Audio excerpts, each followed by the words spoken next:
Yo, listen. See, I'm the type of person in which I try my best to be as courteous and as respectful to others as I possibly can be until a person gives me a reason to do otherwise. I'm like that out in the real world, and I'm also this way online. All right. And I say this because earlier today on someone else's live stream, which has been taken down, I had to dealt with some fake ass YouTube tough guy. I mean, I can't stand people coming online trying to act tough, trying to act all big and bad, this fake YouTube alpha male type of shit. Yo, dog, let me tell you something. Something happened on Sweet Melody Speaks stream earlier today. Now, early in her stream, someone appeared on a live stream and showed a pornographic picture, and they got bounced out the stream. But the thing is, Melody still continued that live stream. So when Melody still continued that live stream, in which to me was not a good idea, because it was not a good idea to continue that live stream even after that picture was posted on there, because now you're putting yourself in a position where you could be flagged. So therefore, I came on the stream and I told Melody, I said, listen, if I were you, I would stop this current stream, and restart the live stream in order to avoid getting flagged. Because as a result of whoever posted that pornographic picture on your stream.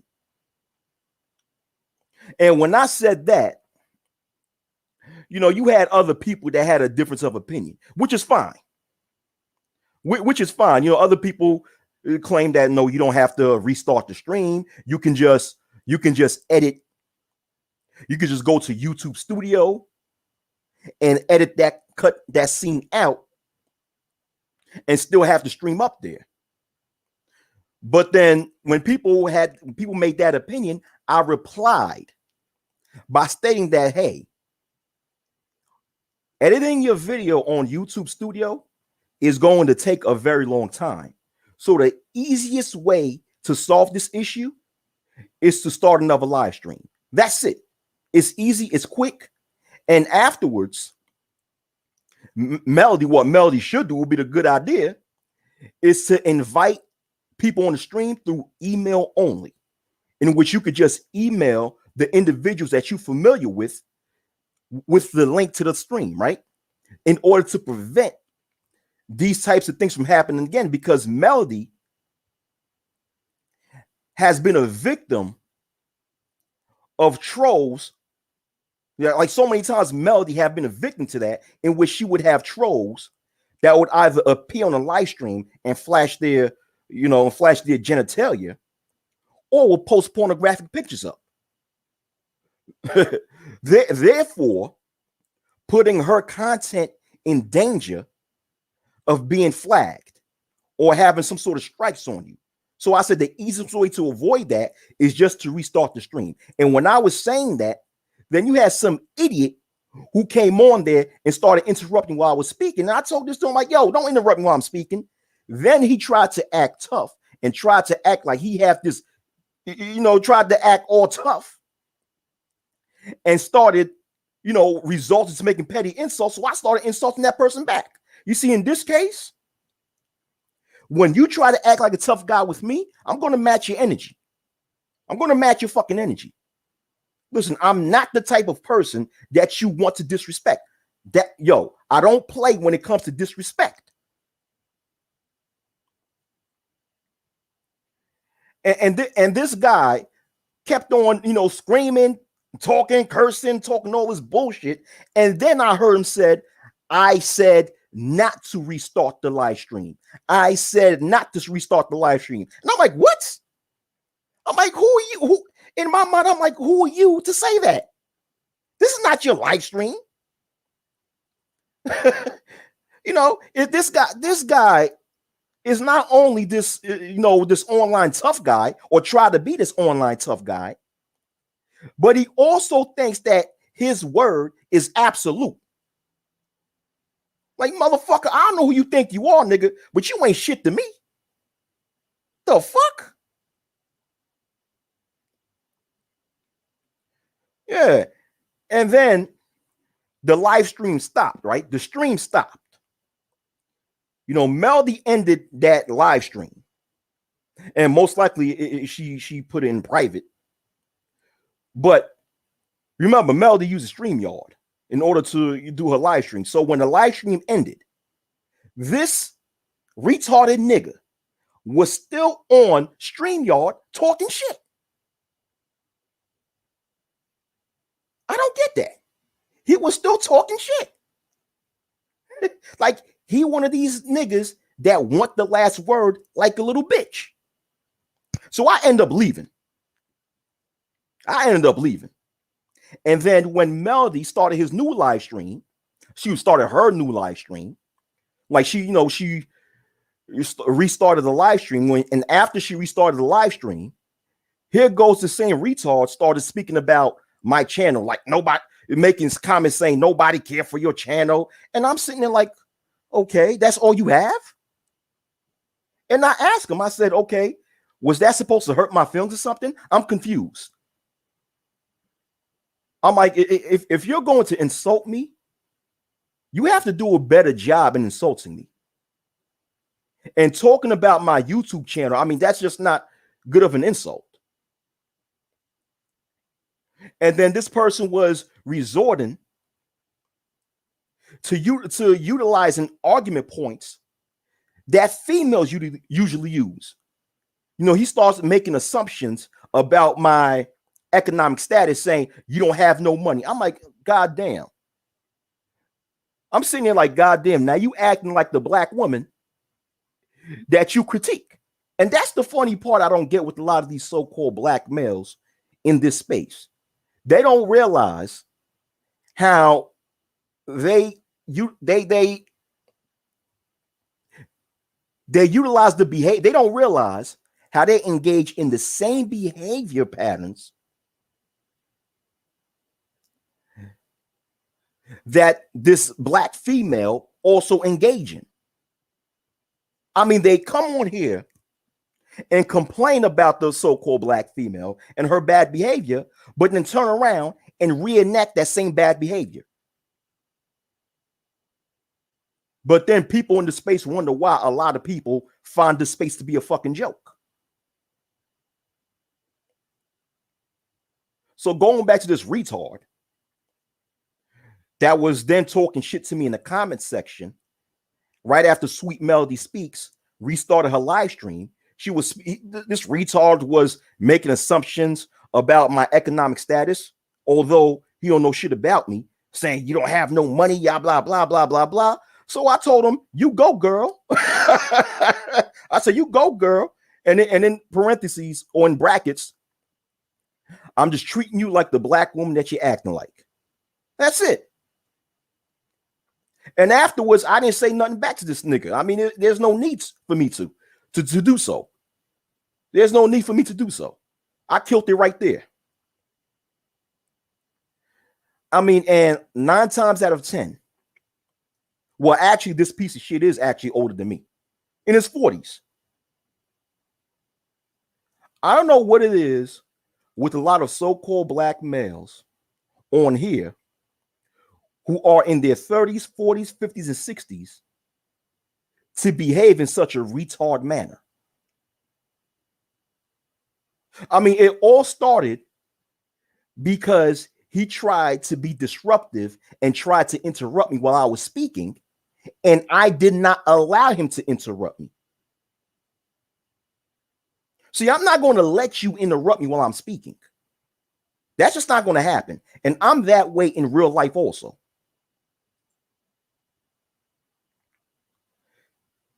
But that individual, that little retard that was upset at me, was upset because I did not allow this person, because A, for two reasons. A, I did not allow this person to interrupt me while I was speaking because that's what this person was trying to do. And number two, I went against his opinion in which he felt that everybody should follow. Because, and the reason why I recognize that is because he kept on repeating, I said not to do it. I said not to do it. And I'm speaking in reference towards the advice that I gave to Sweet Melody Speaks, telling her to restart the live stream. And eventually Sweet Melody ended up restarting a live stream because that was the best decision for her to do that. You don't fucking keep, listen, if somebody come up, if you're a content creator on YouTube and knowing that pornographic material is not accepted, that's basically a violation of YouTube's policy or Google's policy. If you know that and someone comes in your panel posting pornographic material, you have to shut that down right away. And you got other people in the panel that was advising her to keep the stream up with this pornographic material, but it's just that later on, after the stream is done, Lord knows when it's going to be done, then you could edit it out and cut the scene out. I'm like, nah. I'm like, no. By then, you don't even know. You could be flagged by then. You could be flagged by then. When someone posts that type of material on your content, you have to nip that shit in the bud right away. Close that stream down and restart another stream. And eventually, Sweet Melody Speaks took my advice and restarted the stream because that's the best and easiest option. And I guess because Sweet Melody took my advice and didn't take his advice, he felt a certain way about it, like a retard, as if somebody's supposed to listen to your ass. What the fuck you think you are? I don't get it with these retard niggas on here, man. And and at the same time, I sort of blame myself for allowing this retard to fucking provoke me to anger to the point of the fact that I lowered myself to that retarded nigga's level. You know what I'm saying? Because I'm not here for all that. I don't come online for all that bullshit. But at the same time, I'm not going to allow anyone to disrespect me. And interrupting me while I'm speaking is a form of disrespect. And then when I told this individual to stop interrupting me, this individual then started to become real disrespectful, emotional. Went to his little girl emotions and kept on being disruptive, kept on being argumentative. And of course, I was being argumentative with that motherfucker. But this is the pathology of a lot of these retarded ass niggas on here. You see, it's funny because in this space, we constantly are looking at these females. We constantly are looking at these females, observing the bad behavior of a lot of these so-called black females. But not many of us are observing these niggas. What's going on, Mike? What's going on, Mike V? I'm looking at these niggas. Because these niggas have done more damage to this space than any female would. It's these niggas that's the problem with this space. These retard, living in their second childhood, want to be tough guy, traumatized, acting like a little bitch ass Negroes on here, man. What's going on, LK Rance, aka formerly known as Lowcast? Jalen Storm, what's going on? Jalen? Yeah, you're gonna have to go back to the beginning of my video. Because in the beginning of my video, I'll point out what happened.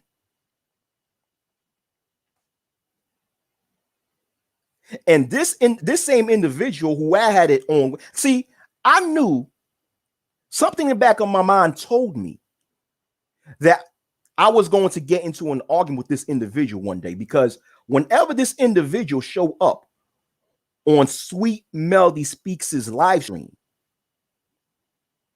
he's always Very disruptive, especially when someone has a difference of opinion than he does. I remember not too long ago, a brother by the name of Mike Shinnery. A lot of you guys in this space know of Mike Shinnery, right? Shout outs to him, by the way. Cool brother. Cool brother. When Mike Shinnery one day, one day, Sweet Melody Speaks, she had a panel, and it was the same retard that I'm talking about that was on the panel. And Mike Shinnery came on the panel, and they were speaking about finances, right? And because Mike Shinnery had a difference of opinion in regard to this retard in regards to finances, the retard was constantly being disruptive and kept on interrupting Mike Shinnery while he was speaking. You know, but Mike Shinnery reacted a little bit more nicer than I did. As far, and then Mike Shinnery just realized that you know, continuing to speak to this motherfucker, I guess I'm assuming that after a while, Mike Shinnery, seeing how the retard was constantly interrupting him while he was speaking, felt that it was no point to keep speaking, so he just chilled and eventually left the stream.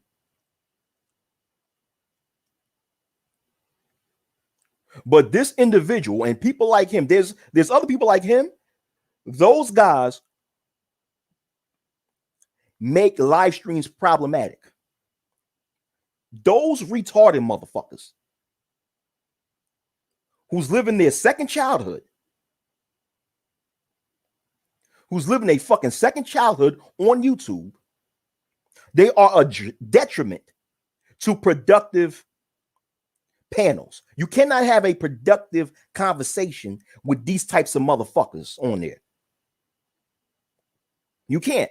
You can't unless if the host of the panel puts them in their fucking place and tell them to shut the fuck up. You know, because let me tell you something, right? Yeah, because one thing that I have with Sweet Melody Speaks, and now this is no offense against Melody because I'm cool with Melody. Melody is cool, man. Melody is cool. I got a lot of love for her. You know what I'm saying? She cool people, man. But, and I told Melody this one day.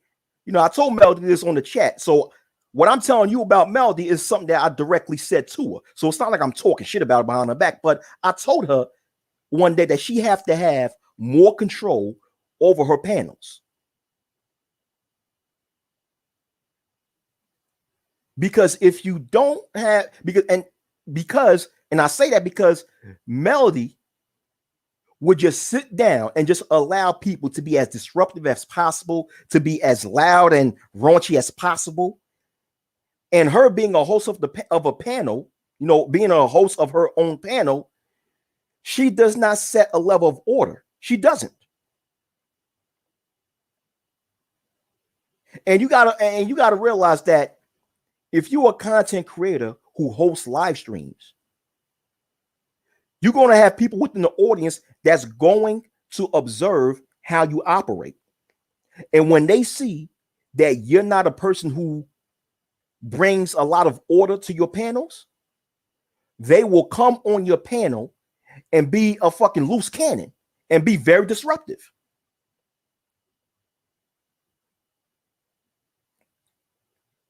And this is the case with this retarded motherfucker.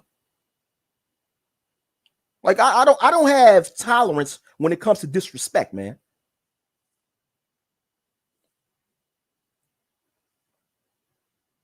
That's to me. I tell people all the time, listen, I'm a nice guy. People think I'm mean, but deep down, I'm not mean. I'm a nice guy. If you get to know me, you're going to see how I am. Deep down inside my nature, I'm a nice guy. But at the end of the day, I'm a nice guy who have a certain tolerance level. Okay? When it comes to disrespect, I will only tolerate you but for so much until I pop off at you. I don't play that shit with people, man.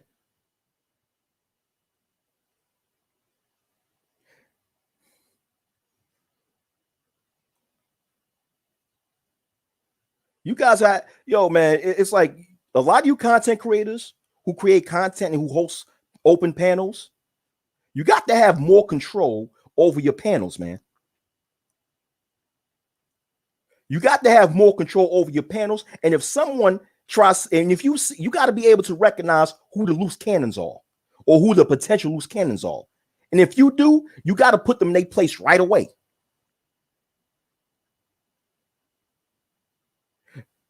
Because if you don't do that, you're going to make your life, you're going to turn your live streams into a hostile environment, you know, or a hostile interactive environment. And then you're going to eventually end up having a bad reputation.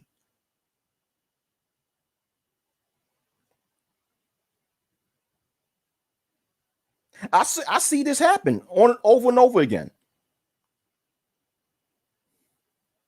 There's certain live streams in certain channels that people used to love and enjoy participating in. But then eventually, a lot of people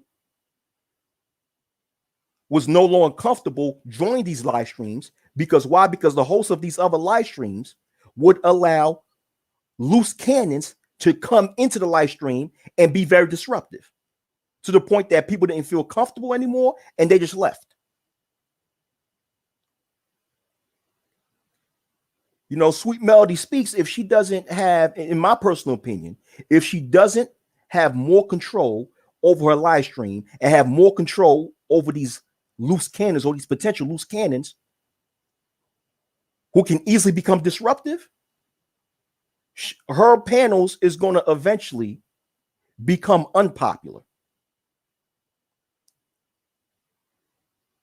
I mean, her panels is already, and once again, this is no disrespect to Melody. I like Melody. Melody's cool. I think she's a sweet person.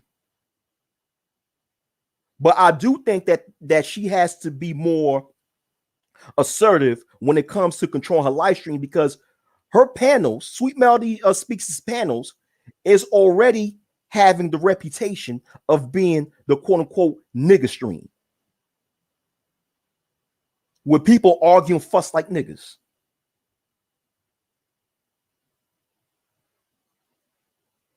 And you do not want to have a channel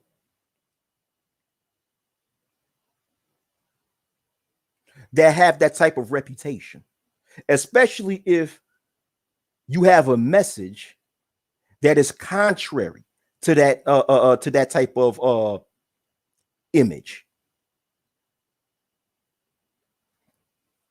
Yeah, what's up, degenerate Sharingan? You know, I have issues. I keep having issues pronouncing the second word of your name, degenerate Sharingan. Sharingan, right? Yeah. But, you know, it proves my point. What happened earlier on Sweet Melody Speaks' live stream, when I had a back and forth with that idiot, it proves my point when I made a video earlier about these fake YouTube thugs living their second childhood. That's what you see on YouTube. You know? And one thing I didn't like was that I end up becoming so damn mad that I end up reducing myself to that dumb nigga's level.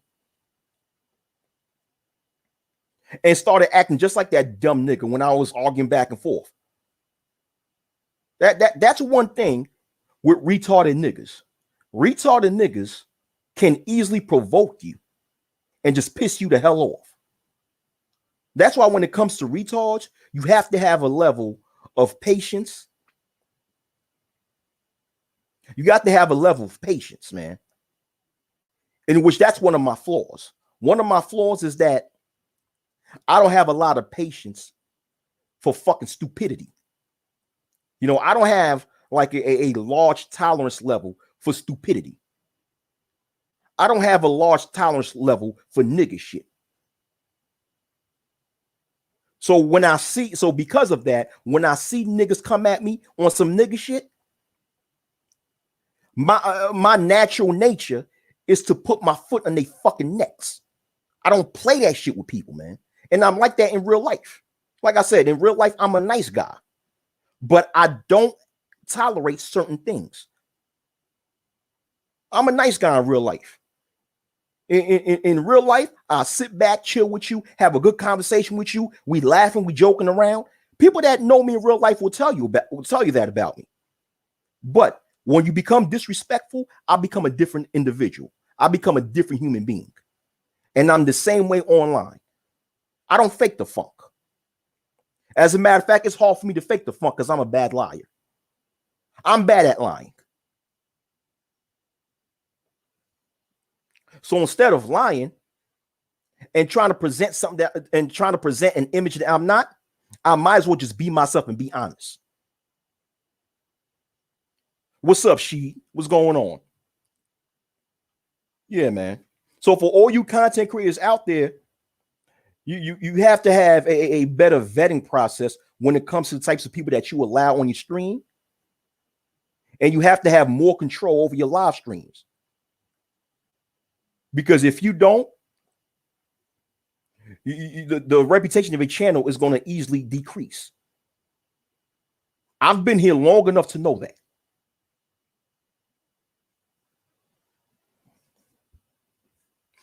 Because unfortunately, in this space, we have too many of these. We have these old children. We have these 30-year-old, 40-year-old, 50-year-old, 60-year-old children who's trying to live a second childhood off of the internet. Who have no decency, no order, no respect whatsoever online. That is online.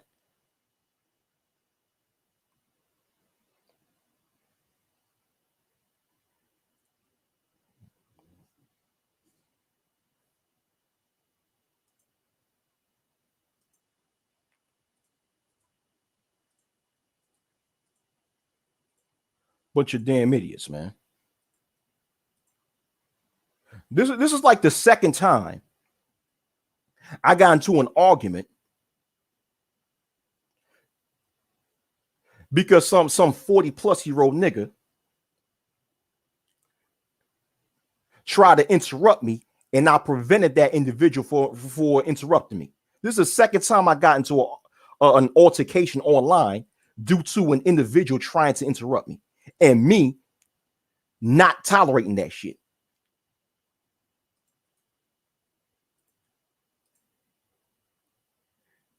It's funny, like a lot of times when I'm on these other people's panels and I say something, and as cordial as I try to be with everyone, right? As cordial and as fair and as balanced that I try to be with everyone, it's always that one nigga that wants to interrupt me while I'm speaking. Always that one nigga, man. I always experience that when I'm on a lot of these live streams. I wouldn't say always. You know, of course, I'm just exaggerating when I say always, but a lot of times when I'm on these live streams and I say something, and a lot of things that I say is like shit that you should already know. Like common sense itself would already tell you that what I'm saying is correct, but nonetheless, you got these disruptive people that want to interrupt. No, it's this, it's that, it's this, that. Nah, yo, dude, stop interrupting me. Wait your turn to speak, but wait until I'm done. And then when I'm done, then you can say what the hell the fuck you got to say. It's that easy. It's that easy. You know, if you're on a panel and there's other people speaking, wait until the next person is done and then you'll speak. It's that easy. How hard is that? And if you're interrupting someone while they're speaking and that person tells you not to interrupt them, that person had the right to tell you that. You don't need to get upset because someone tells you not to interrupt them. The fuck? That's what happened with this idiot. This idiot was trying to interrupt me while I was speaking. And because I told this person to not interrupt me, this person got all pissed off and got all in their feelings.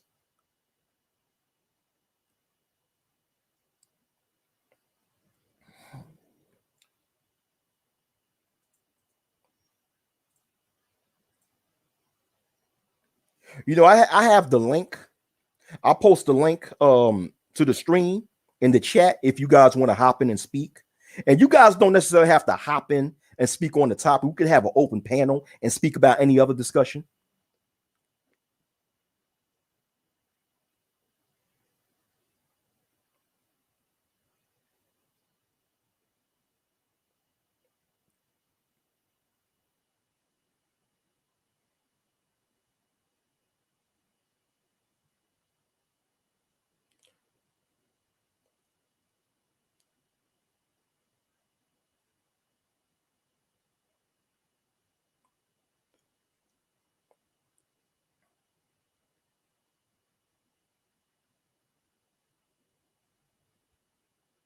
Whack ass internet tough guys, man.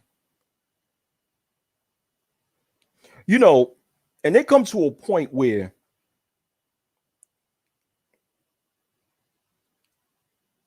you can just sit back and observe just the behavior patterns of a lot of these individuals in this space.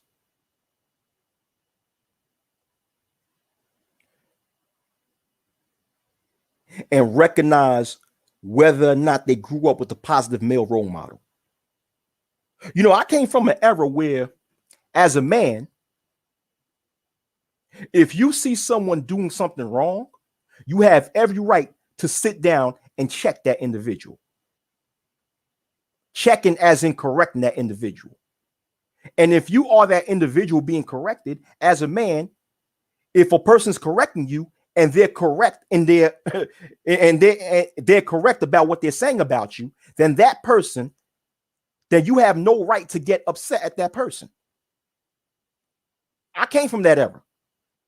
If you have an issue with someone, you have every right to bring it up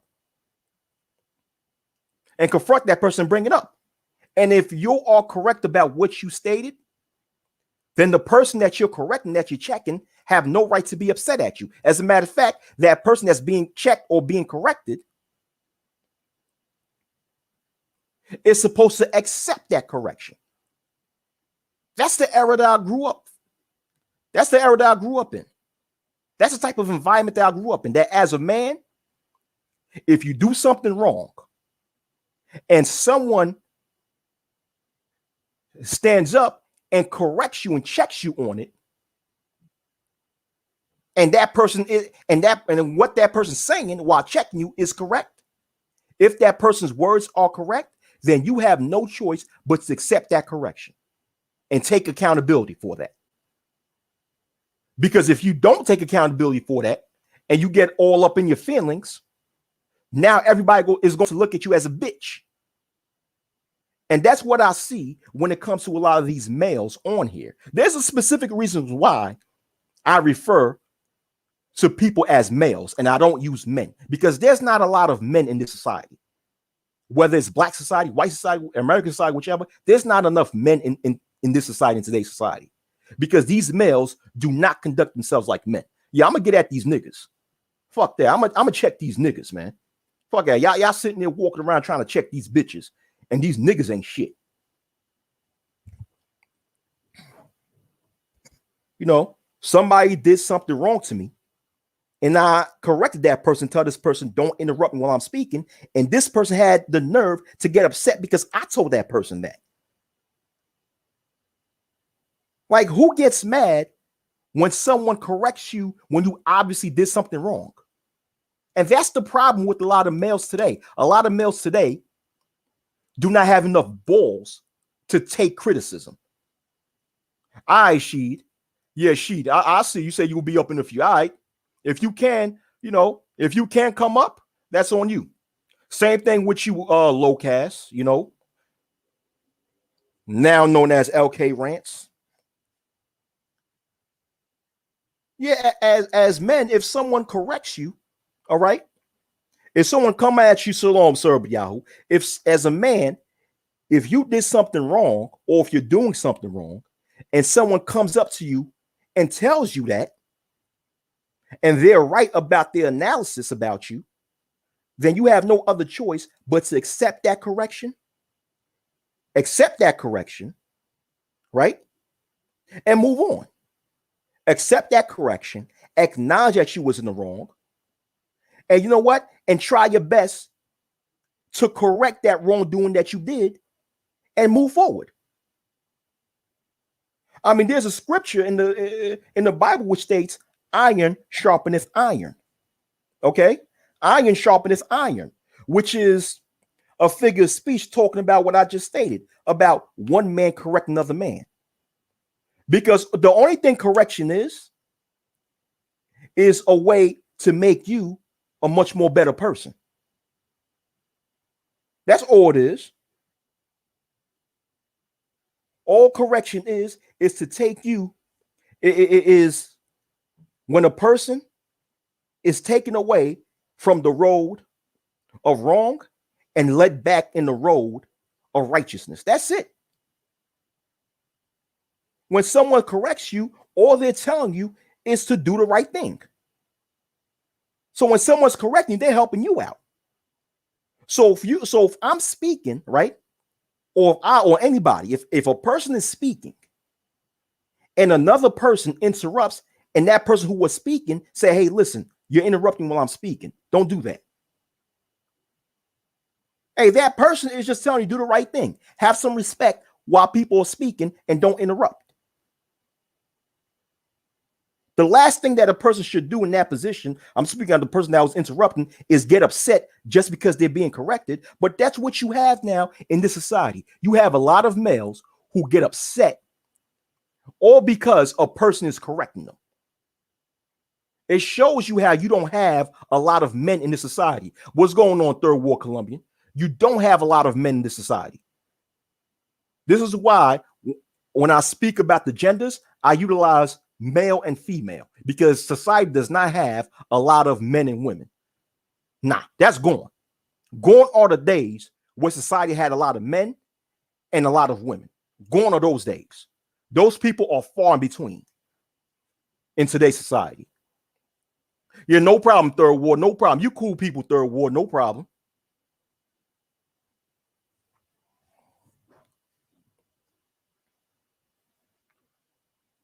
Gone are the days where society was filled with a lot of real men and a lot of real women. Those days are gone. Real men and real women are very few in between.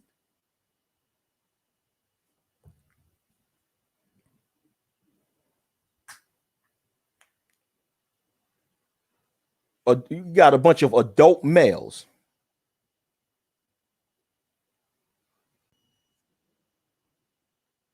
You got a lot of adult males. Oh, both you brothers came at the same time. What's going on, y'all? Server Yahoo. What's going on? Project Roger, aka Sheed, we here. What's going on? What's up, Juan G's on the chat? Yeah. So what's going on, y'all brothers? What's going on? Yeah, I heard you got in it with somebody. I did a self live stream outside, and I didn't know what was going on. I saw you live. And I was like, I didn't know who you was going at, but like you said, like they can't take correction, man. Yeah. Yeah. What is it? And this is a question for both of you guys. Who since you was here first, you'll answer first, and afterwards will be Sheed, right? Right. What is it with today's black males, adult black males, who are unable to take correction? So before I ask you that question, Yahoo, well, okay, I'll just say this, just to say how it started, right? Mm-hmm. You know an idiot on here on this space named Big Truck? Big Truck. Yes. Review? Yes. Yeah, this piece of shit, man. It's like, this is what happened.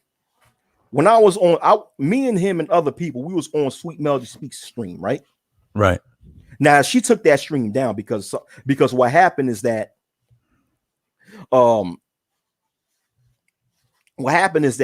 troll came on Melody's panel and showed a pornographic image. Oh, wow. And got kicked out of that panel. And afterwards, I came on the panel.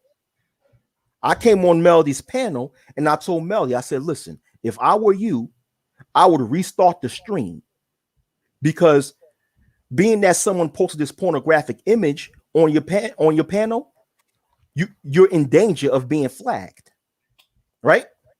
So now Big Truck was disagreeing. He said, oh no, you don't have to do that. You don't have to restart the stream. What you can do, you can edit You can edit the video after you done, after your stream is done. You can edit the video and cut out that one scene, right? So that I responded by saying, well, listen, when you edit your videos on YouTube Studio, that takes a very long time.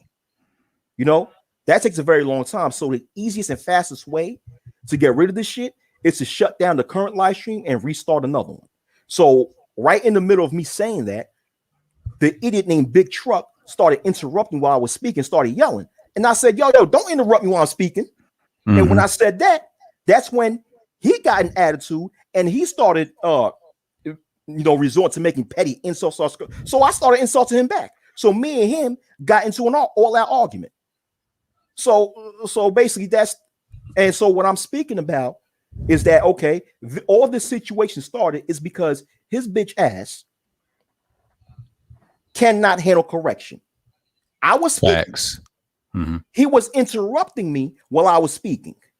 And when I told him to not interrupt me, which is me giving him correction, he got upset by it and started resorting that to a little child or a little bitch. So my question to Serbiahu and Sheed is that what is it with today's black males that in which they cannot handle correction? Serbiahu, you go first. Well, it's the immaturity and they don't like correction at all. And I've seen him act like this on Ramil's panels a lot, and Ramil dropped him, trying to tell him quit using foul language and sexual language, and he tried to tell him just chill, and they get super emotional. It's the older dudes in their like almost late 30s to 60 plus, and it's a shame. Anytime when someone wants to be corrected, no matter what age, like a man's a man, you have to control your emotions. And shouts out to Beezy for that. But that's the whole purpose of, I would say, these spaces, etiquette and things like that. And I think he's the type that's a prime example. That's a lot of dudes are like that. I've seen it on every panels and streams I've been on.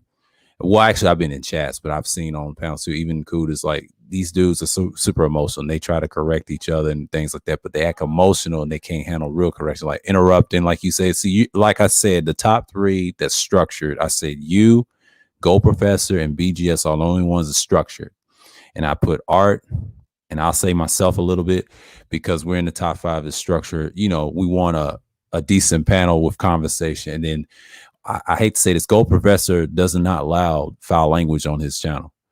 He'll time you out 300 seconds, and shouts out to him again. And you do the same thing, but you want it orderly and peacefully and structured.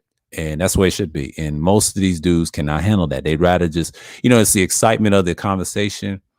They want to interrupt and say they got a point, but they get overzealous and act crazy and try to dominate the conversation. And then I say all the time. You got 30 seconds, sir. All right. So at this point, it's common in the sphere. So it's pretty much normal and no one likes it. But yeah, but I'm going to pass it to Sheed or to Wacky. See if y'all want to take the mic first, but go ahead. Oh, Sheed got the mic. So Sheed, if you had to answer the question, why is it so hard for today's adult black males to accept correction? What's your answer, brother? I'm gonna start with this one. Rael was on my panel yesterday. I call him the bucket champion because he always pulls out the books and give you a little reference from books. And the number one thing he read and was coming out about a lot of these men, they can't disagree with their mothers. They can't tell them nothing if she's doing anything wrong. So they're at a level when they come into men, they don't know how to approach men. Honestly, Kelp, I tell guys this. When every man always coming with this single mom syndrome, I said, how do you think these men are? They are raising these young men, and these young men are going out here getting families, raising their kids to be the same way. They never was taught to properly be a man. And I'm Wacky, I'm still that male because I always struggle with talking about, I don't want to call these guys boys, but males are, that's right on the head. I always say that when I talk about this because most of the guys don't even like. If you're older, me and Gold Professor talked about this. The older men should have more respect to where you're not cutting someone else off because you come from a generation that it wasn't tolerated and you gave the older guys respect, and now it's your turn to be the older guy. You also should know how it feels to be cut off by an older guy. So in return, you should give that level of respect to each other. Like, I don't understand these guys on the panels crying and moaning, and that's the whole reason why I do the Maxwell, to tell guys, get out your feelings. Men deal in facts. Like you said earlier, iron sharpens iron. I don't need to be on here whining and crying with guys, going back and forth just to say my thoughts. I should be able to complete my thoughts. You complete your thoughts, and we have the agreement or disagreement. Not all this back and forth because I want to talk. I don't get it with these guys. Like I said, a lot of these males in this space are just horrible because they never got the point of learning how to be a man because they were never around men, all females. And then the men that tried to teach them something, they were females at heart because all they knew was what their mom taught them. Excellent. That's 100% true. Both of you guys have brought up points that's 100% true. Yeah, they see a lot of them. Like I said in this stream, early in the stream, you could just look at a male's behavior and tell whether or not they had a positive male role model growing up. Oh, all right, she had a phone call. All right, she cool. If you can, you could come back if you can. But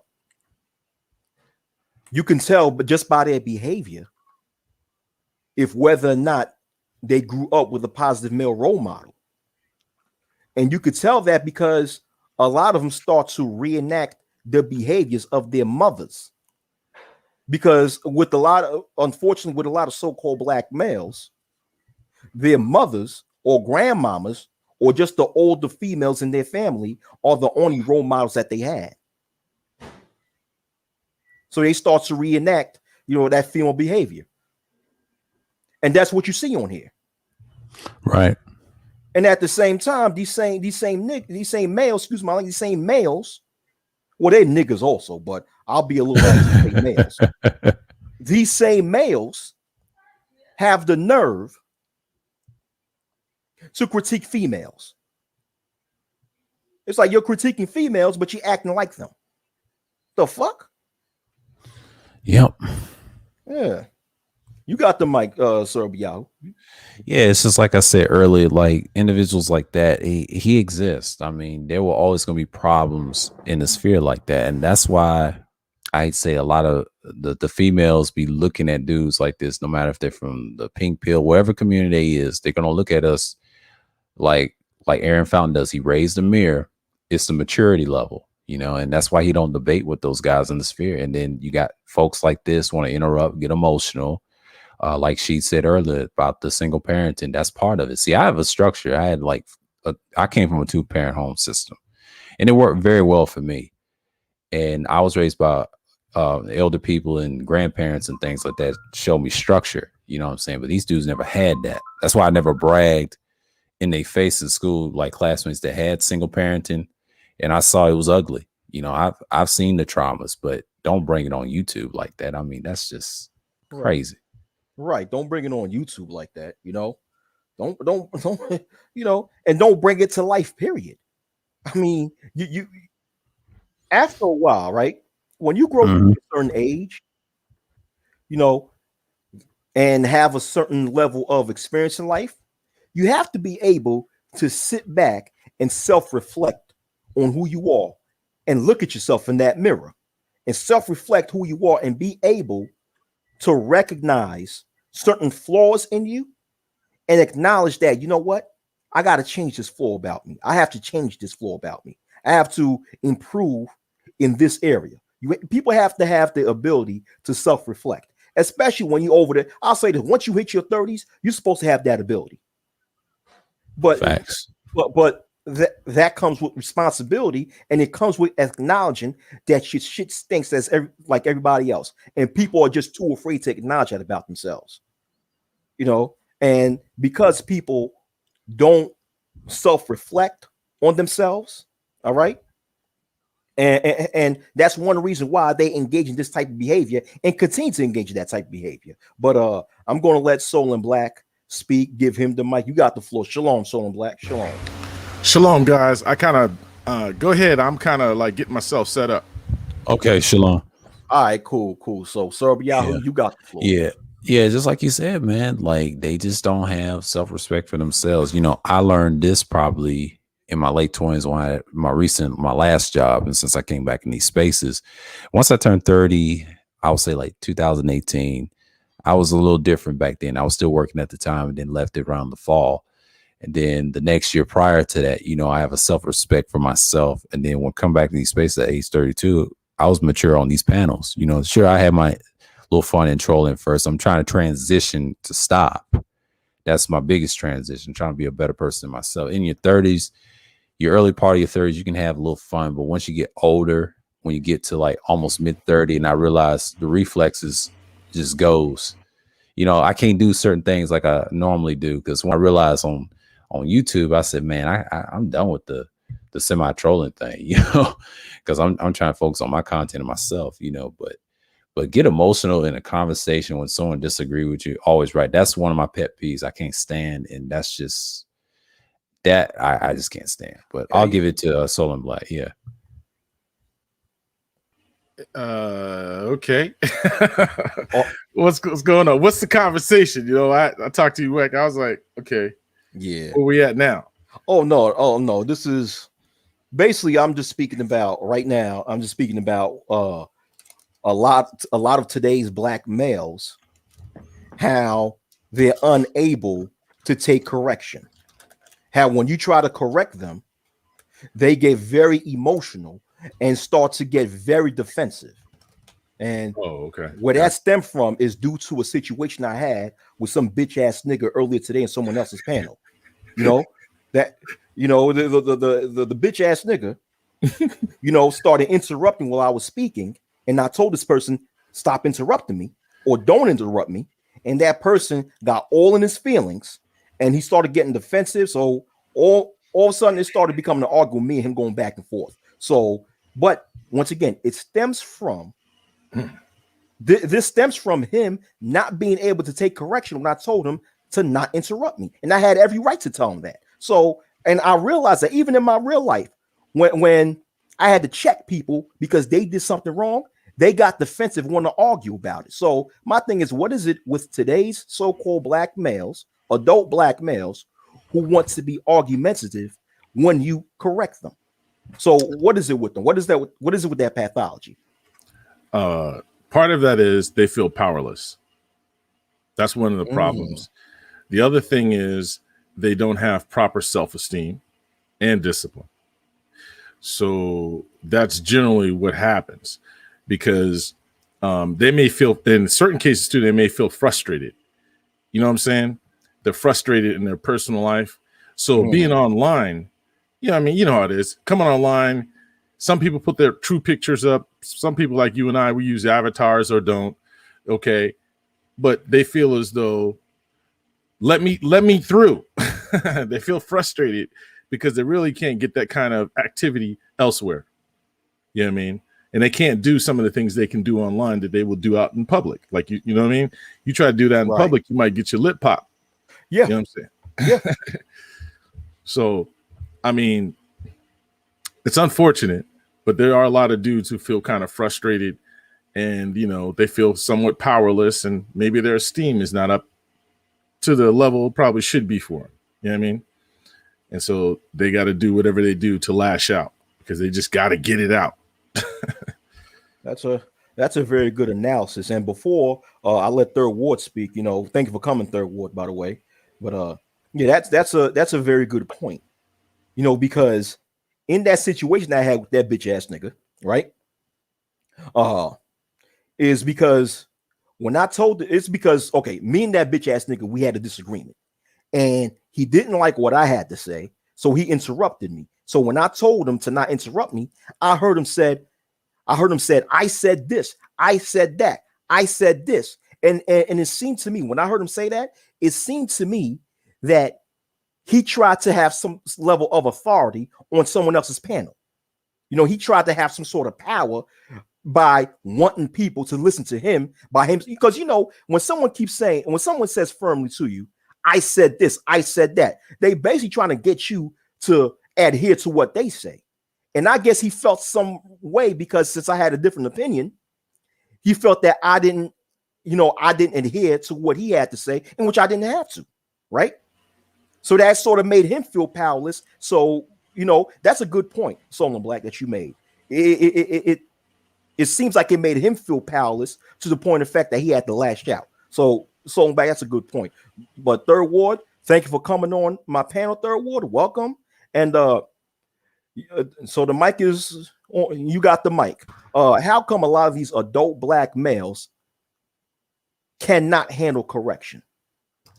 Well, that's pretty simple. But before I get into that, thank you for allowing me on the panel, and good panel, by the way. Shout out to you, sir, and what's going on, K Soul and Black. Let me say this. You know, me and sir, actually, we've been talking about this probably for like the last month or two in this space, you know, just between each other.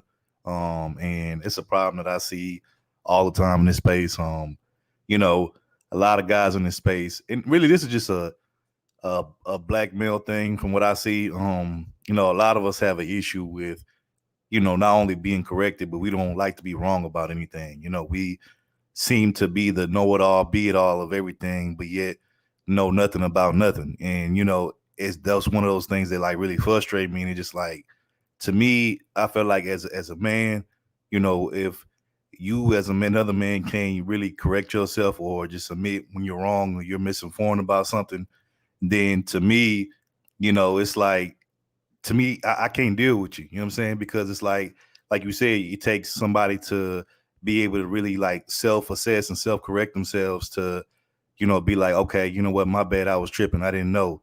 You know what I'm saying? So anytime I get around people that don't want to admit when they're wrong about something, I just, like I said, I just can't deal with people like that, because it's like, it's no growth. You know what I'm saying? And the worst thing is, it's a lot of older guys that are like that. You know what I'm saying? Not saying all, but I notice it's a lot of the older guys that's kind of stuck in their ways that tend to have that issue.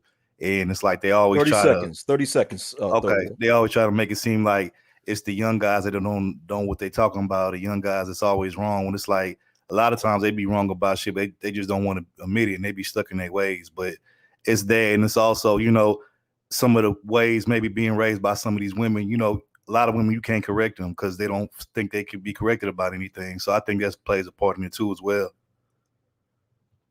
All right. Very good point. Very good point. You know, I also like the point that you made about a lot of so-called black males just don't want to be wrong. They don't like to feel as if they're wrong, as if they're in the wrong. It's like nobody can tell me nothing. That is a mentality, in my opinion, that I feel that a lot of us adopted from our mothers. You know, because it's usually so-called black females who have this defiant personality, you know, or this defiant behavior, especially when someone criticizes them. I mean, you guys already know that on average, when you try to criticize a so-called black female, you already know how they're going to behave. But critiquing is just a form of correcting, you know. And I see the same thing with a lot of today's so-called black males, that they have that same, they respond the same way as a lot of these females. They don't want to be wrong, or they feel powerless, or they're just, like I said, reenacting the same behavior patterns of the only role models that a lot of them have, and it's these females, and it's fucked up. It's fucked up. But yeah, man, it's and the thing is that you was gonna say something, sir? Go ahead, sir. Yeah, it's they don't like to be corrected at all, man. That's like that in general. Even though females is known notorious of that, and some of us picked up with that. I grew out of that probably, I would say, in my early 20s. You know, something like that. I had to learn quick, you know, but it took time. But I think I transited like 23, 24 out of that. You know, I had to get out of that mindset. It's not healthy when you get older. When you're younger, I expect people to act like that. But when you get like 30, you can't be like that. You have to know when to know you're wrong sometimes. And I had to look at myself in the mirror every day and, you know, And I say it all the time. I know when I'm wrong. You know, I apologize automatically. You know, if I did something wrong, you know, you pull me to the side and I'll listen. But that's how I do. But y'all go ahead. Yeah. Let me give an example of this, of what you said, Sir Yahoo, right? Oh, I know Soul Black want to speak next, but I'll be real quick. The last panel that we all was on, Soul and Black, and Third War wasn't in that panel, but Sir Soul and Black, myself, in my panel, we were speaking on politics, right? We were speaking on, you know what we were speaking on. We were speaking on the United States military, a vacuum from Afghanistan. Then we started talking about the January 6th riots, and I made a statement about Al Qaeda, because it's not Al Qaeda, the Taliban, because I know Soul and Black mentioned saying that the Taliban is a terrorist group. I said that they're not, right? So then Sir Obayahu provided links showing that certain members of the Taliban are in fact considered a terrorist. So that was a correction towards me. So I said, oh, okay. So I see these links that Sir Obayahu put, and that's a correction. So he corrected me. I'm like, all right, I'll take that. I was wrong. There are members within the Taliban government who are in fact terrorists. So what I'm saying is that is an example of men accepting correction. If I'm wrong, I'm wrong. That's it. If you prove that I'm wrong, shit, I'm wrong. But go ahead. So you got the floor, brother. And afterwards, Jalen will speak. Well, yeah, because that likewise, you checked me. I even said in my video, I said, Wacky checked me because, like I said, we're not supposed to bear false witness. When I said that these, they hated Trump. Okay. They didn't say it because you said, well, did they say it? Well, no, I can't say that they say it. I said it's inconclusive in that regard. But I had to step back from that because I'm like, well, I can't go ahead and put that out there like that. I got to rephrase what I said. You know what I mean? Because I'm saying, and I know how they carry themselves and how they demonstrate and behave. They have the demeanor like that, but they never said so. So I got to take that back. You know what I'm saying? It's nothing wrong with you admitting that you're wrong. It's part of being a man. It's actually part of being human. So, I mean, it doesn't mean you lose man points or you're less human or you're an invalid or you're down, you should be treated like, you're stupid or something like that. It just is what it is. You grow from that. Exactly. You grow from that. Are you done, Soul and Black? Oh, okay. I guess he's done. Yeah, I'm done. My bad. Yeah, you grow from that. It goes back to the Bible scripture that I spoke about earlier in this stream. Iron sharpens iron. When two pieces of iron, rubs against each other, they become sharp. They become much more sharper. And that's what happens when it comes to correction. You become a better person because you become much more sharper, much more wiser, because when someone corrects you, they're just telling you to do the right thing. But Jalen, what's going on? Thank you for coming on the panel. So, Jalen, what do you have to say? So, answer the question, Jalen, that I asked everyone else. How come a lot of today's adult black males are unable to handle correction? Go ahead. They don't like to be corrected. Every try to tell them something, they get all sensitive and mad, want to cuss you out, and I have to tell them to stop. Yeah. But how come, though? Why is that? How come they get mad when you correct them? How come? Because if you try to correct them, they get all upset, say, hey, you need to chill out, or this and that. They won't get up in their feelings, want to resort to threatening and insulting you. Mm-hmm. I had to kick one pro-black Negro out my panel, and he kept talking over me. I tell him, look, you talk over me again, I'm gonna kick you out the panel. That was it. I just kicked him out my panel because he kept talking over me when I was talking. Yeah, and that was very disrespectful of him, man. You did the right thing for kicking him out. Hey, you have to establish order, especially if you're a content creator and hosting a panel. You have to establish order on that panel. Oh, you have to establish order. Oh, you mute yourself, as you were saying, or you could mute your YouTube tab. Yeah, most likely it's your YouTube tab. But Yeah, you have to establish order, and part of establishing order is to get rid of those who are going out of order. Get rid of those from the environment. When I say get rid of them, like kick them out your panel. You know, disassociate with them. If they're in your house and they're out of order, sometimes you're going to have to kick them out. You know, and that's how life is. In life, there's rules and regulations. You know, in life, there's also courtesy. You got to be courteous. You have to be cordial. You have to have or be able to recognize certain social cues. You have to have certain a certain level of conduct in order to properly maneuver in this world. And if you don't have these things, you're gonna be fucked up. You're gonna be fucked up in the world, man. And part of that is having respect. You got to have respect for other people. You know, and these males on this space, it seems as if they don't know that. They seems as if they don't know that. But you know, I think okay, Azure Saint, he came on the stream. He just came, so I want him to speak, and afterwards we'll rotate it back to Third Ward. So Azure Saint, welcome to my panel. Thank you for coming on here. So my question to you is, why is it hard for a lot of adult black males to take correction? All right, bonjour, wacky. Bonjour. Reason, Bonjour.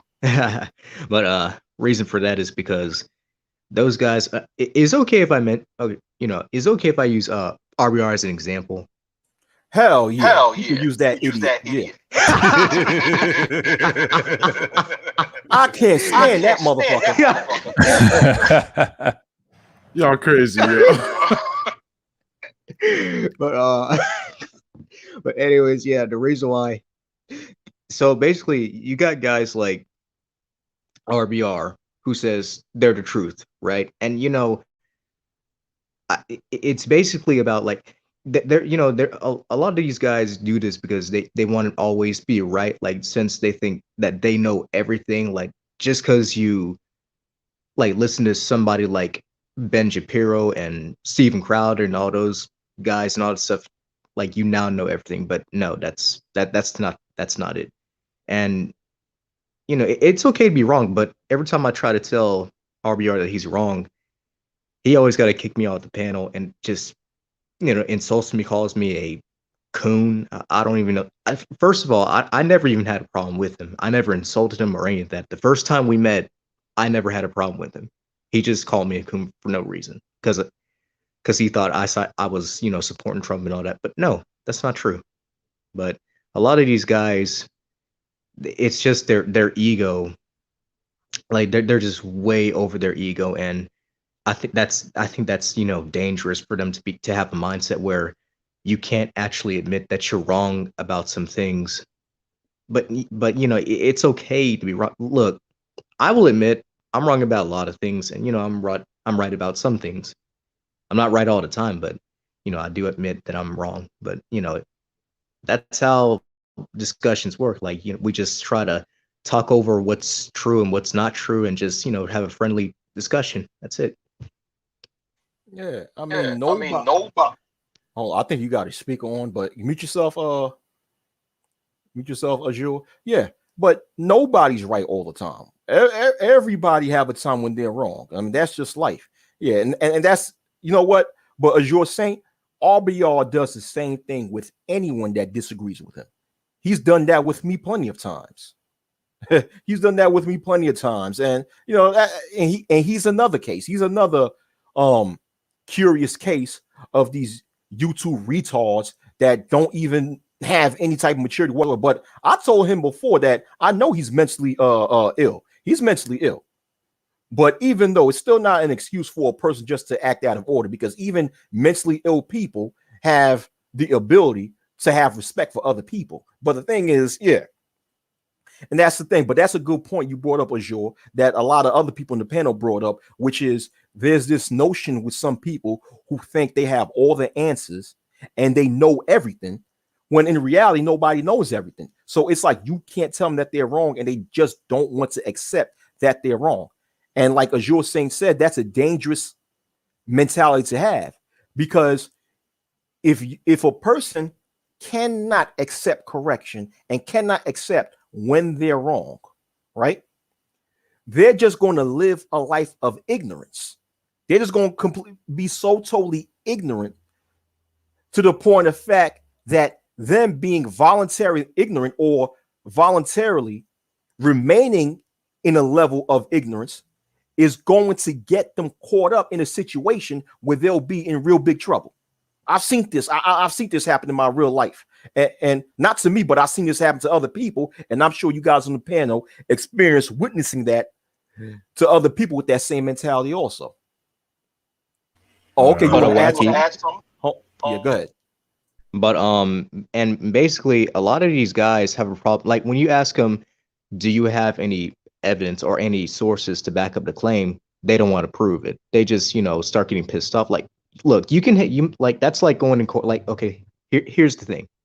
You can have witnesses, but you also need proof, because proof is, that's the key thing. You need proof.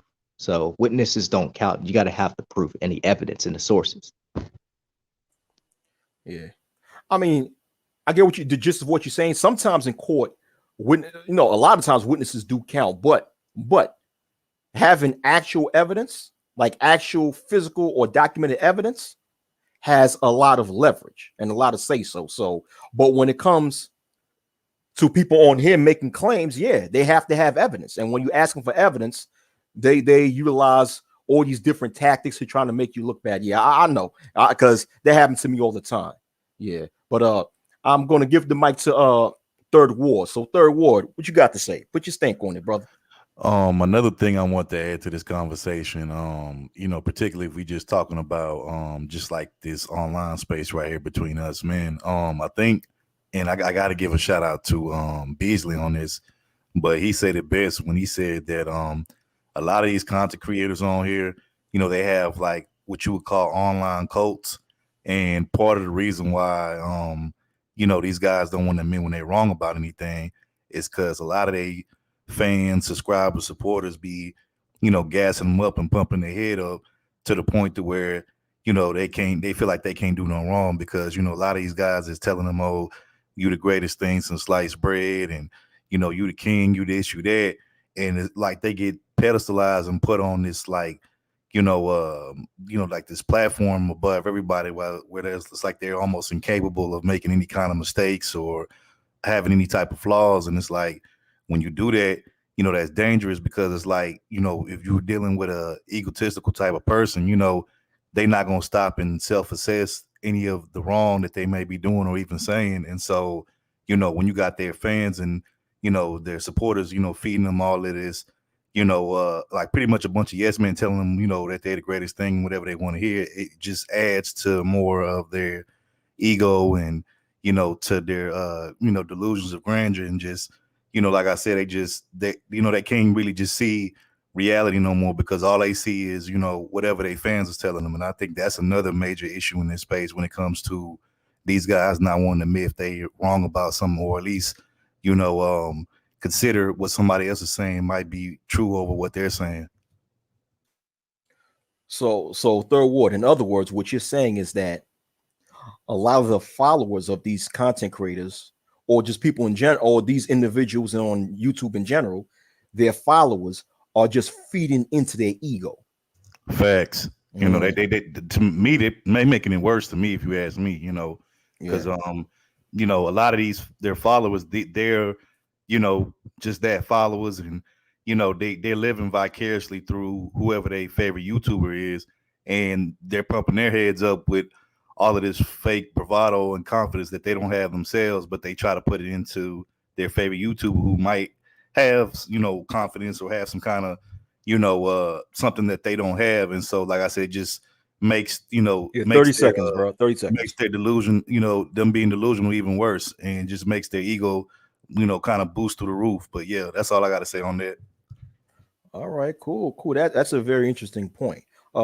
Solo Black, I'm going to pass the mic to you. What do you think about that? Third Ward made a very interesting point. You said a lot of the followers that a lot of these people on social media or specifically this sector of social media, a lot of the followers basically feed into the egos of a lot of these individuals and make the situation even worse. What do you think about that, Soul and Black?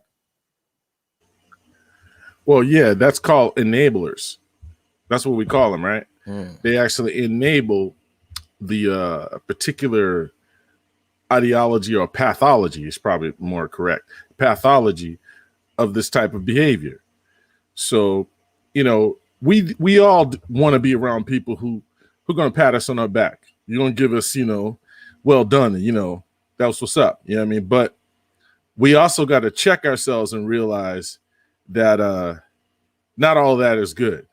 You know what I mean? We need to recognize when some of that stuff is on some BS, and you know they're basically yes men, like my man said. They're you know, these are yes men, and it's unfortunate because we got a lot of people out here. They don't really, being wrong is like, I don't know. It's just like it's a tough thing. You know what I mean? People just don't like being wrong. I don't like being wrong. I don't think anybody here really likes being wrong. But when you are, you are. You know what I mean? You can take it and be like, okay, well, that's no big deal. I'm gonna learn from it and grow from it. But a lot of these guys, they're basically still young. Now they may be old in age, but young in maturity. You know what I'm saying? So we just got to recognize that and understand that that's one of those things that just 30 seconds. runs rampant out here. I'm out. All right, cool. Thank you. So now we have, that's a good point, by the way, Soul and Black. So now we have Juan G's in the building. Juan G's. Thank you for coming on my panel, brother. And Juan G's, first and foremost, I hope you're doing well. So this is a question I asked to everyone on the panel, and I'm going to ask you.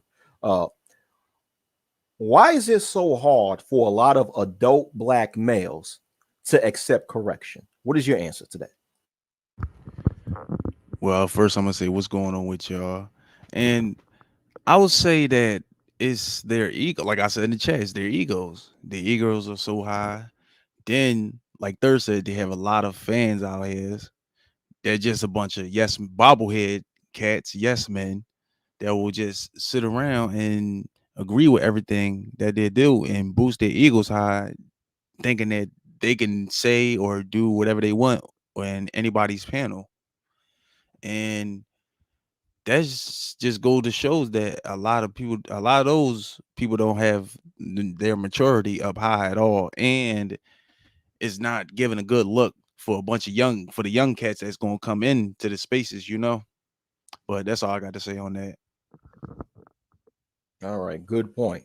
Good point. And I want to reach to Sir Biahu and Jalen, because you know I still want your response to a point that Third Ward made, which is a very good point about a lot of the people on here have these yes men and also these yes women, for lack of a better word, because I don't consider a lot of these people to be men and women, but for lack of a better word, you have a lot of these yes men and these yes women that, as Soul and Black says, enable a lot of the bad behaviors of these people in this sector.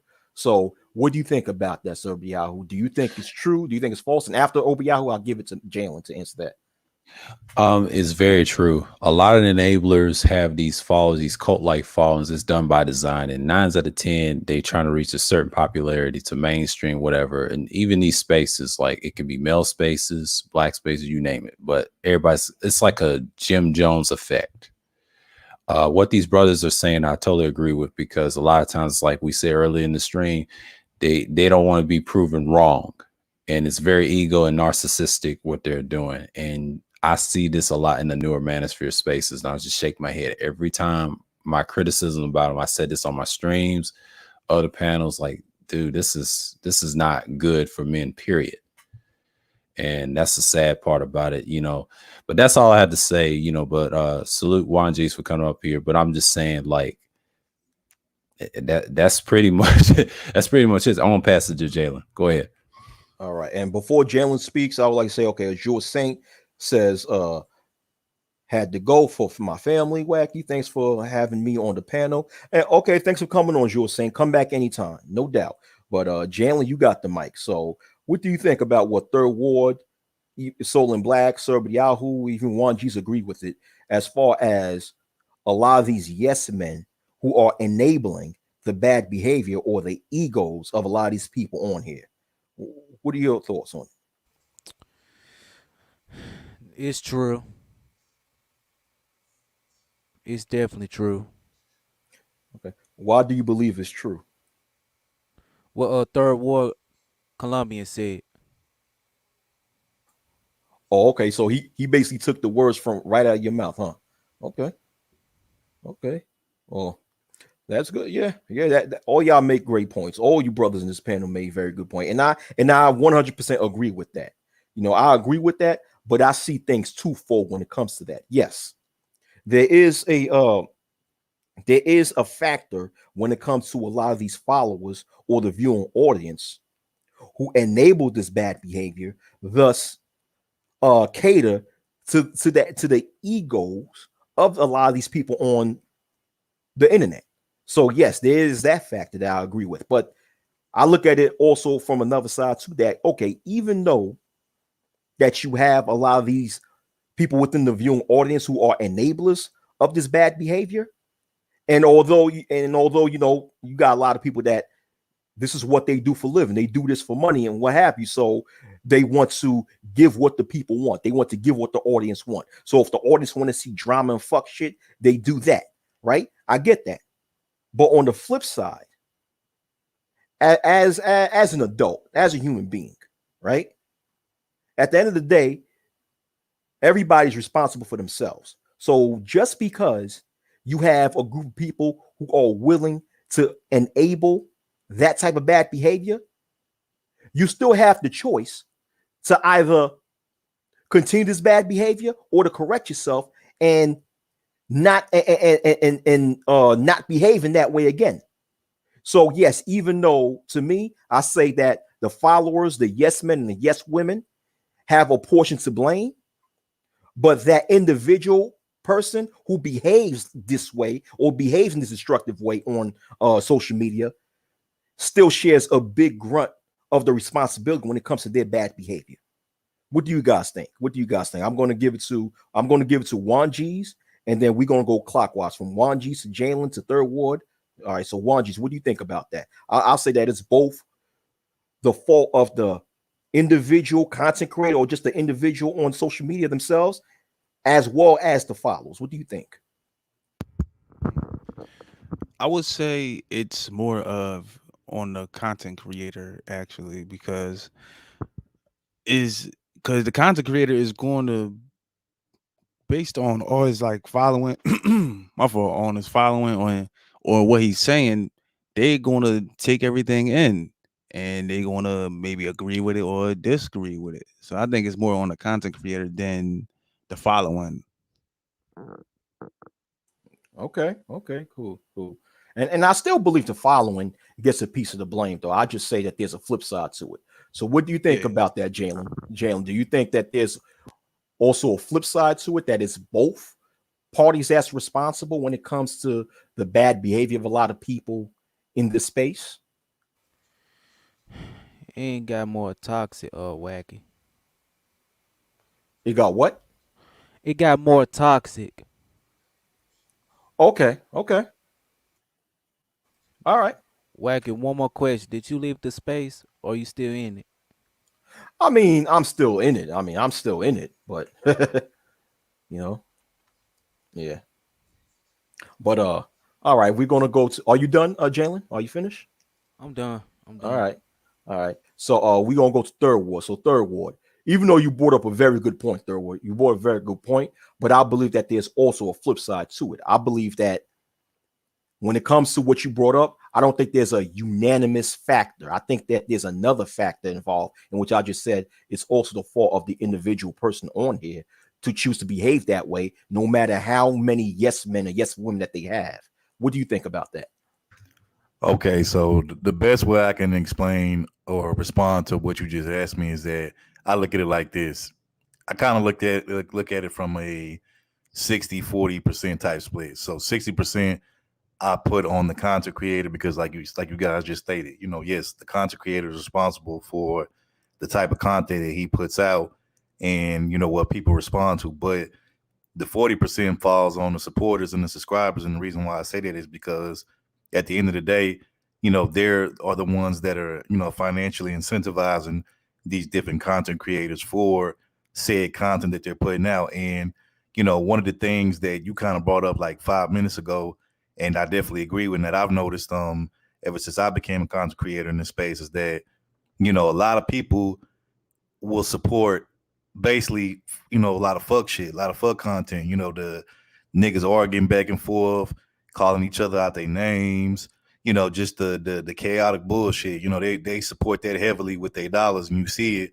But when it comes to panels that like this one, where we could actually talk about productive conversations and we don't have to step on each other or cuss each other out or threaten each other just for having a difference of opinion, these type of platforms and channels and conversations don't get as patronized as some of these other conversations where it just goes left the minute somebody disagrees with you. And that just, what that shows me and what that tells me is that Black folks, we are addicted to chaos. We're addicted to, niggas arguing, niggas shit fighting, all that type of stuff. And it's like, damn, why can't we just have something that's different from that for a change? Why can't we actually have, channels like this one and conversations like this one where people are actually articulating themselves in a productive type of manner, and nobody's coming at each other's necks over a difference of opinion? And that's what I see, and that's kind of like how I would break it down.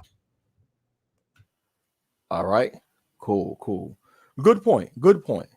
Especially with the 60-40 thing that you brought up. Good point. So Solonbeck, what do you think? Do you think that the followers are just the one unanimous factor that's involved in the bad behavior of a lot of these content creators, or making the type of fuckery content that a lot of them make? Or do you believe that it's a flip side to it? It's multiple factors that's involved in it. What do you think?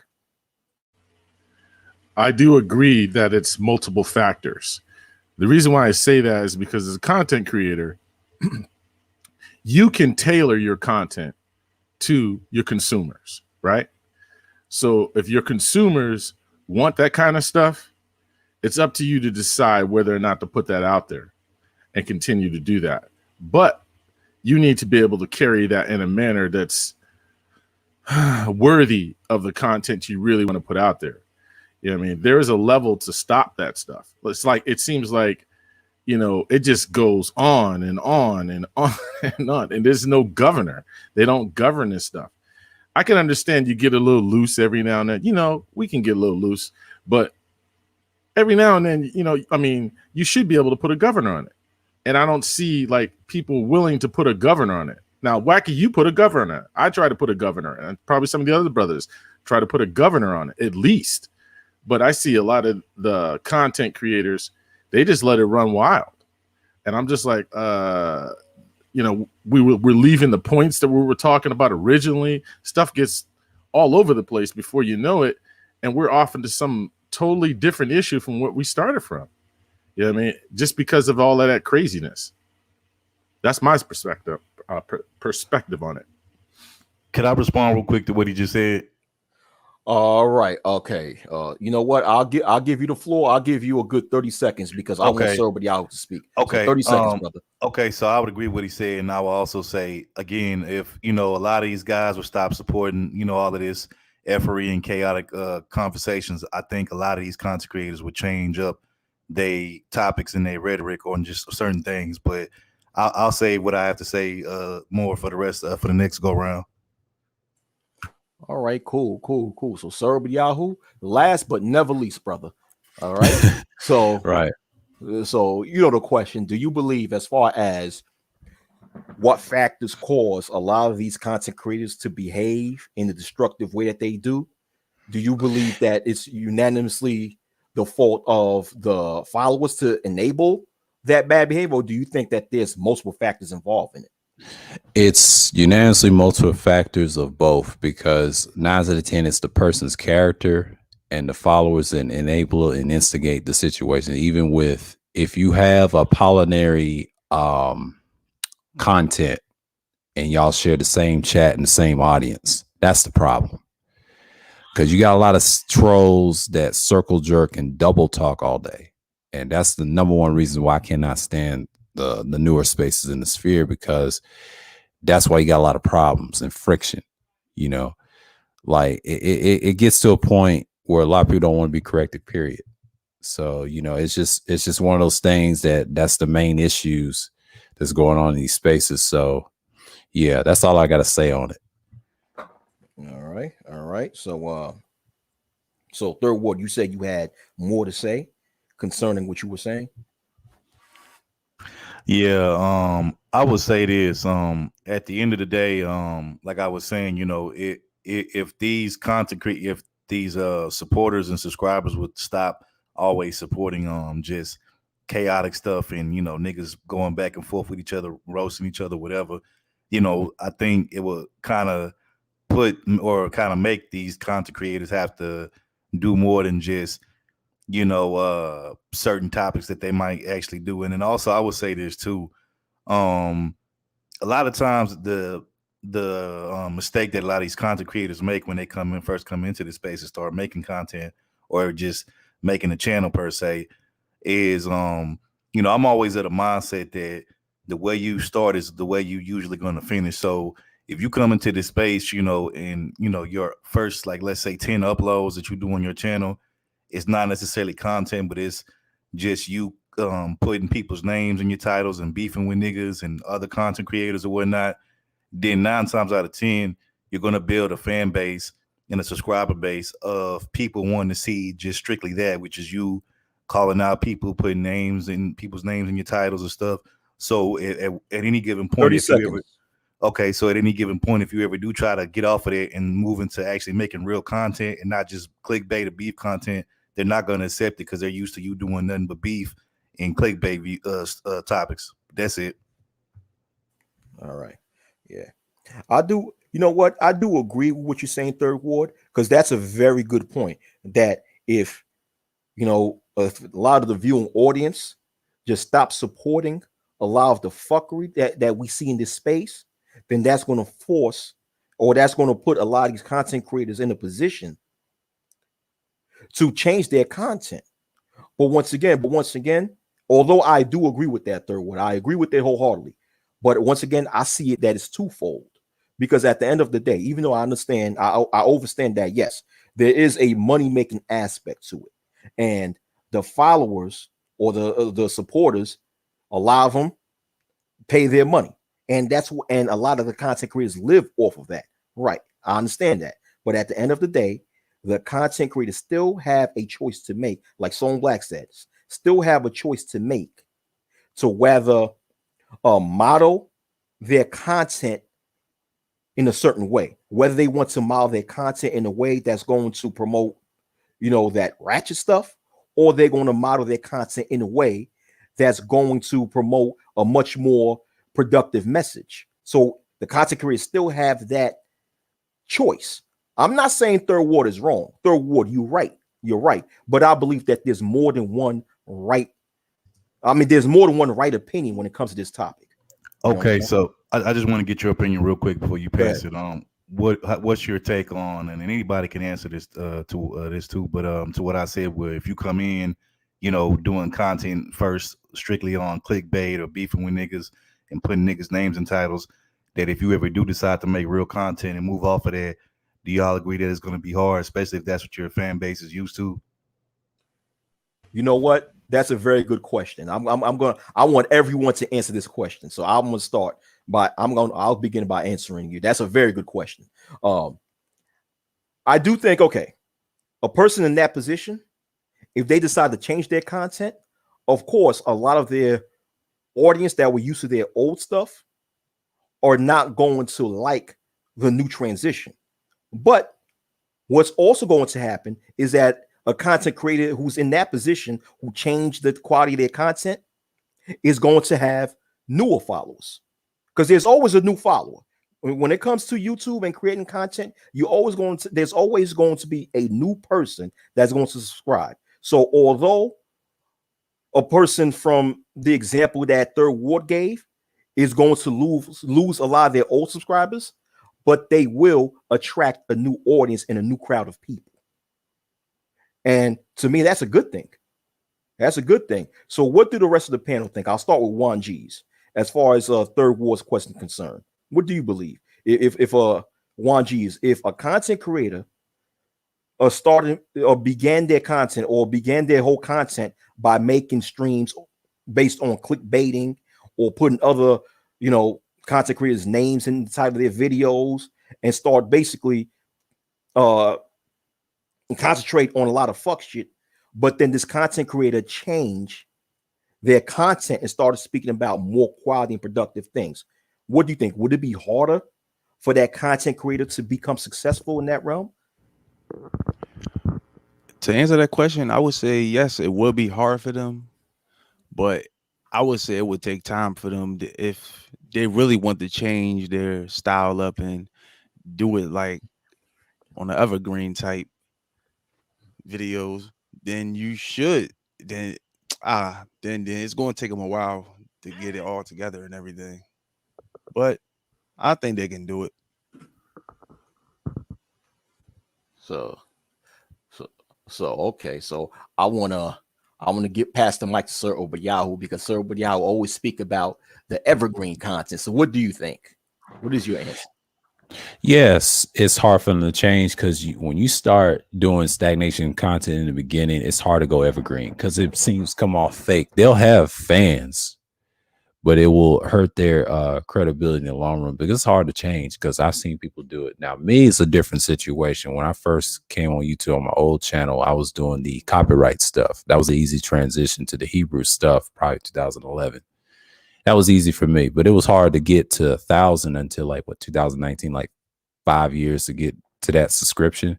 Work my behind off of that, but it's going to take a good couple of years to get to that level. But most people be stuck in a rut. You know what I mean?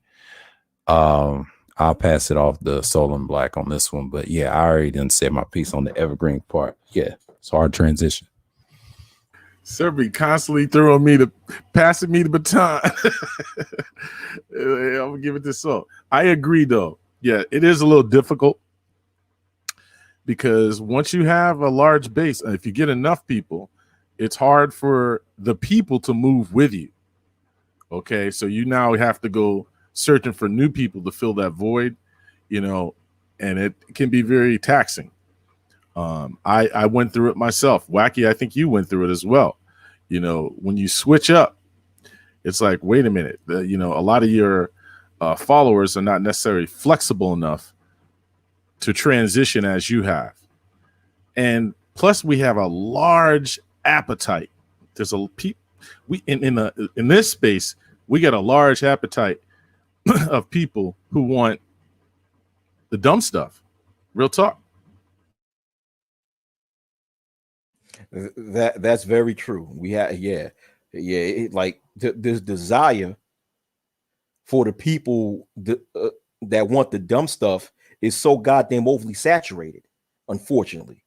So when you start making evergreen content, your popularity might not be as high from the beginning, in the short, on a short-term level, your popularity may not get that high, but I believe it'll get there if you eventually just keep on staying consistent with the evergreen content. But to me, the transition, I don't know. I like the way I look at a different way. I don't think it'll be that hard. I just think that a content creator in that level, like, I'm sorry to repeat myself, that a content creator on that level or in that position would have to understand and accept the fact that they will lose a lot of their old following, but attract a new following. As long as the person understands that and accepts that and have no issues with that, then I don't see it being a hard thing. But what you have to say, Third Ward? You got the mic, brother. There was a reason why I brought that up. I brought that up because, and again, I agree with everything you guys said. I do believe that you can make the transition. However, it might be harder for those particular content creators who, like I said, did come in clickbaiting views, putting names and titles and stuff. But it's not impossible, but it will take a long time. And a perfect example of this, I'm just going to use him as an example, but look at somebody like a GMT, right? Now, everybody knows GMT, his channel, what he does and how he gets down.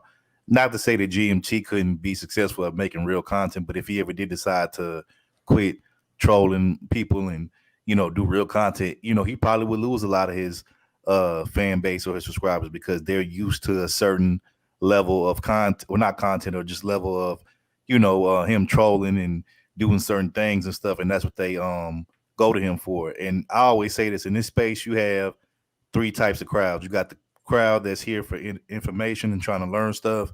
You have the crowd that's looking for entertainment, whether it be sports, music, something like that. And then you got the crowd that's here for strictly like fuck shit. You know what I'm saying? And, each crowd is different. And, it depends. The people that's part of that fuck shit crowd, like I said, 9 times out of 10, if that's how you started out and you try to change into actually doing some real content, 9 times out of 10, they're going to leave you and go somewhere else because they were never there for you to listen to you to do content. They just came strictly for, to hear you beef with niggas and roast and rank dudes and all that. Like, they're not there for that. So it depends on what type of crowd that you have. You have to know your crowd and what they're there for and all that kind of stuff. So I think those all play a factor into this equation. And also, the last thing I'm going to say before I pass the mic, it kind of goes back earlier to the conversation we're having about dudes not wanting to be proven wrong or can't accept when they're wrong. To me, the one mistake that people make on here is that I can't stand when people talk about topics and issues that they have no information about. To me, if I don't know something about a particular topic or subject, I just shut my mouth and don't speak on it until I'm like educated on it. You know what I'm saying? And then if I don't know about it, I'm not going to say anything about it. I think too many dudes in this space make that mistake. Excellent point. Excellent point. Excellent point. I actually made a video on that. It's called, I think the title is called The Well-Learned and Well-Experienced versus the Unlearned and Unexperienced. Because you do have a lot of that. What do you have to say, So got something to say. Go ahead, brother. Yeah. See, that's another one of those videos I didn't get. You know what I'm saying? That pisses me off, man. Because, I subscribe to you. I got the bell clicked on and everything. You know what I'm saying? And I got to go back to your channel and then go do a rerun. You know what I mean? Just go through what you put up as videos to catch up. That get on my nerves, man. Because I'm like, I'm supposed to be notified about this. Right. Yeah. I know it. Yeah. People tell me that a lot. A lot of my subscribers tell me that they don't get notifications for my videos, but I get why YouTube does that, and YouTube purposely unsubscribe my subscribers just to keep my subscriber base on a certain level, so some of you people that's watching right now, go look on my channel to see if you still subscribe to me, because you might be unsubscribed to me in Google. And if that's the case, Google is doing that on purpose. Yeah. Or you could be subscribed to somebody and when they go live, they don't send out the notifications, pretty much on that shadow banning type shit. They pretty much be on some trying to suppress and hold back a real brother, RBO voice looking ass. Right. A real brother. But it's true. Google will try to suppress the voice of real brothers and sisters that's saying some actual truth, which is why I transitioned over to 3 other platforms, which is Black Junction TV, BitChute.com, and Rumble.com. Even Soul and Black, he transitioned on Rumble, and I know he got a Black Junction page, but I don't know if he got any content on there.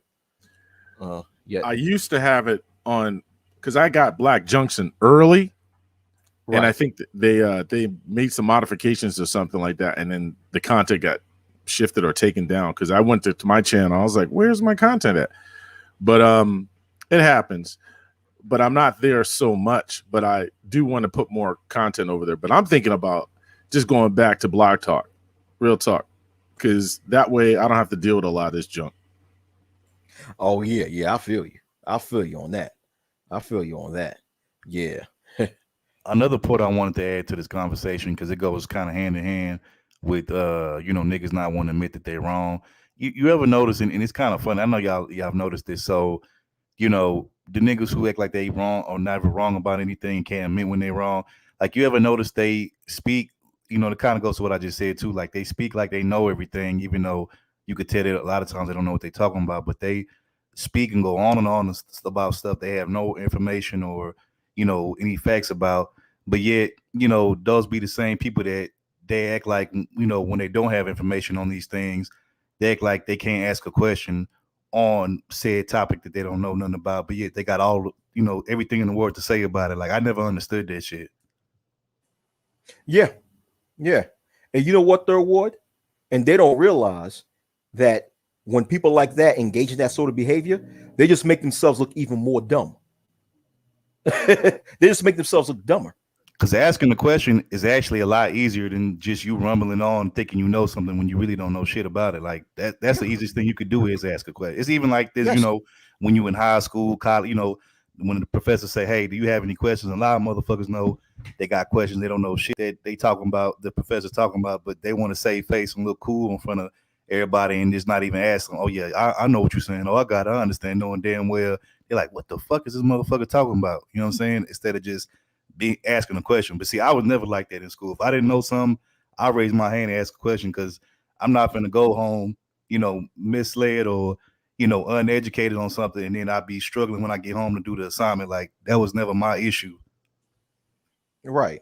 Because you have to ask questions, and I think that's one of the biggest. You know what? You hit a point there, in which I'm going to ask a question to the whole panel. Third Ward making all them good points. You know, yeah. The thing is that a lot of so-called black people that, from what I see, don't have a habit of not asking questions, but instead assume. You know, instead they'll assume things and just continue to run on this assumption instead of just asking questions and inquiring to know something. They'll just assume something, you know, and when they debate or when they argue a point, their point is not information based, it's assumption based. So I'm going to pass the mic to Wanji. Why is that, Wanji? How come so-called, or do you believe that so-called black people have a habit of assuming things instead of just asking questions? And if so, why? Well, Wacky, I would have to agree with you on that one. And because it's a lot of people, like I said, it's a lot of people egos too high, and they would rather sit around and act like they know something, but instead of asking the question and getting the full information and the facts, they would just rather just sit there and just be cool, be like, "Hey, I know it," but inside you really stupid. You don't know for real. But I'll pass it on. Right. And I like what Third Ward said. Third Ward said ever since he was a child, he was always the inquisitive type, always ask questions. And but people don't like a lot. It seems like a lot of our people don't realize that that's one of the best ways to become wiser and smart in this world is to inquire to know. I mean, how are you going to know something if you don't inquire about it first? You know, once again, it goes back to a Bible scripture that Sir Yahoo and Soul and Black and YouTube brothers most likely know, where it says, "Seek and you shall find. Seek and you shall Facts. find." By the way, I was raised in the church as a Southern Baptist, so yeah, Right. I know exactly what you're talking about. Facts. Right. If you want, I'll let you speak. I'll let you speak, so and sir. You know, if you sincerely want something, you got to search for it. And one way to search for something, in this case, to search for knowledge and answers and information, ask. So, what do you think about that, Sir Yahoo? I'll give it to Sir Yahoo, and I'll let Soul and Black speak afterwards. So, Sir Yahoo, do you believe that a lot of so-called black people have a tendency to not ask questions, but instead assume things? If so, why? Why do you believe so? Well, they're afraid to ask questions because it really exposes them not knowing everything. It's good to ask questions. I was like that as a kid myself. Even I think my grandfather was a former World War II vet years ago. I was like the only grandson to ask him a question about his prosthetic leg, you know, on the ship. And before, his leg wasn't really messed up, it was his foot blown off. And then over time, when he got that surgery and turned into a nub later on when he was older, he was partying, drinking, of course, you know, but he was in war. So he did have the Purple Heart and everything. But I was asking about the sea and everything. And I was one of those grandkids was curious, you know, but a lot of black people, they just don't want to deal with, reality. It's okay to ask questions if you're right or wrong or right. You know what I'm saying? That's just the thing, but go ahead. All right, good point. Very good point. Very good point. I like when Sir Badal, who says that a lot of people are just afraid that they might be exposed for not knowing nothing, therefore they're afraid to ask questions. That's a good point. And people, I see that hesitancy with a lot of people when they don't want to ask questions, but we can't be hesitant and we can't be afraid of what other people might think of us just because we ask questions and don't know certain things. We gotta our people gotta get away from that mentality. But the same question goes to Soul and Black. Soul and Black, yeah. Do you believe that a lot of so-called Black people have a tendency to not ask questions but instead assume things? If so, why? Well, yes, I do, and you guys already covered it. You covered it quite well, Sir Abinyahu, who did it very good. Same thing with Third Ward and 1Gs, and yourself. There's a tendency for them not to want to admit they're wrong, obviously, and then don't ask questions, but then of course assume. And it really oftentimes depends on what environment they're in. You know what I mean? Like they'll do it online, but then when you're standing face to face with them, they're different. You get what I'm saying?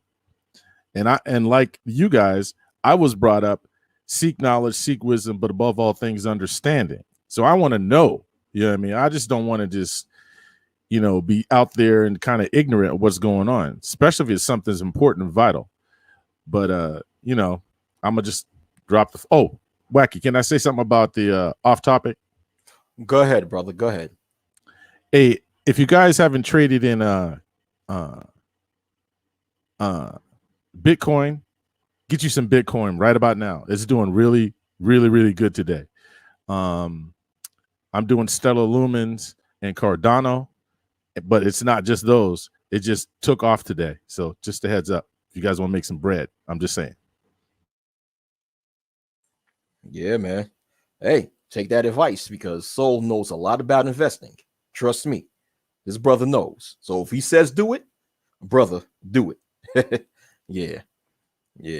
I remember years ago when me and Soul, we had a personal conversation and he was telling me years ago to get into Bitcoin. But my mind was just not focused on that right now. But man, do I regret it. You want that money, yo. I'm just saying. Yeah. I'm just saying. Yeah. Because my mind was on something else. My mind was on something else. So I wasn't that concentrated on Bitcoin. But, oh, man, get on it. I think I know I got me a Bitcoin wallet. It's been a while since I, messed with it. I'm going to see how much I'm making now. But, yeah.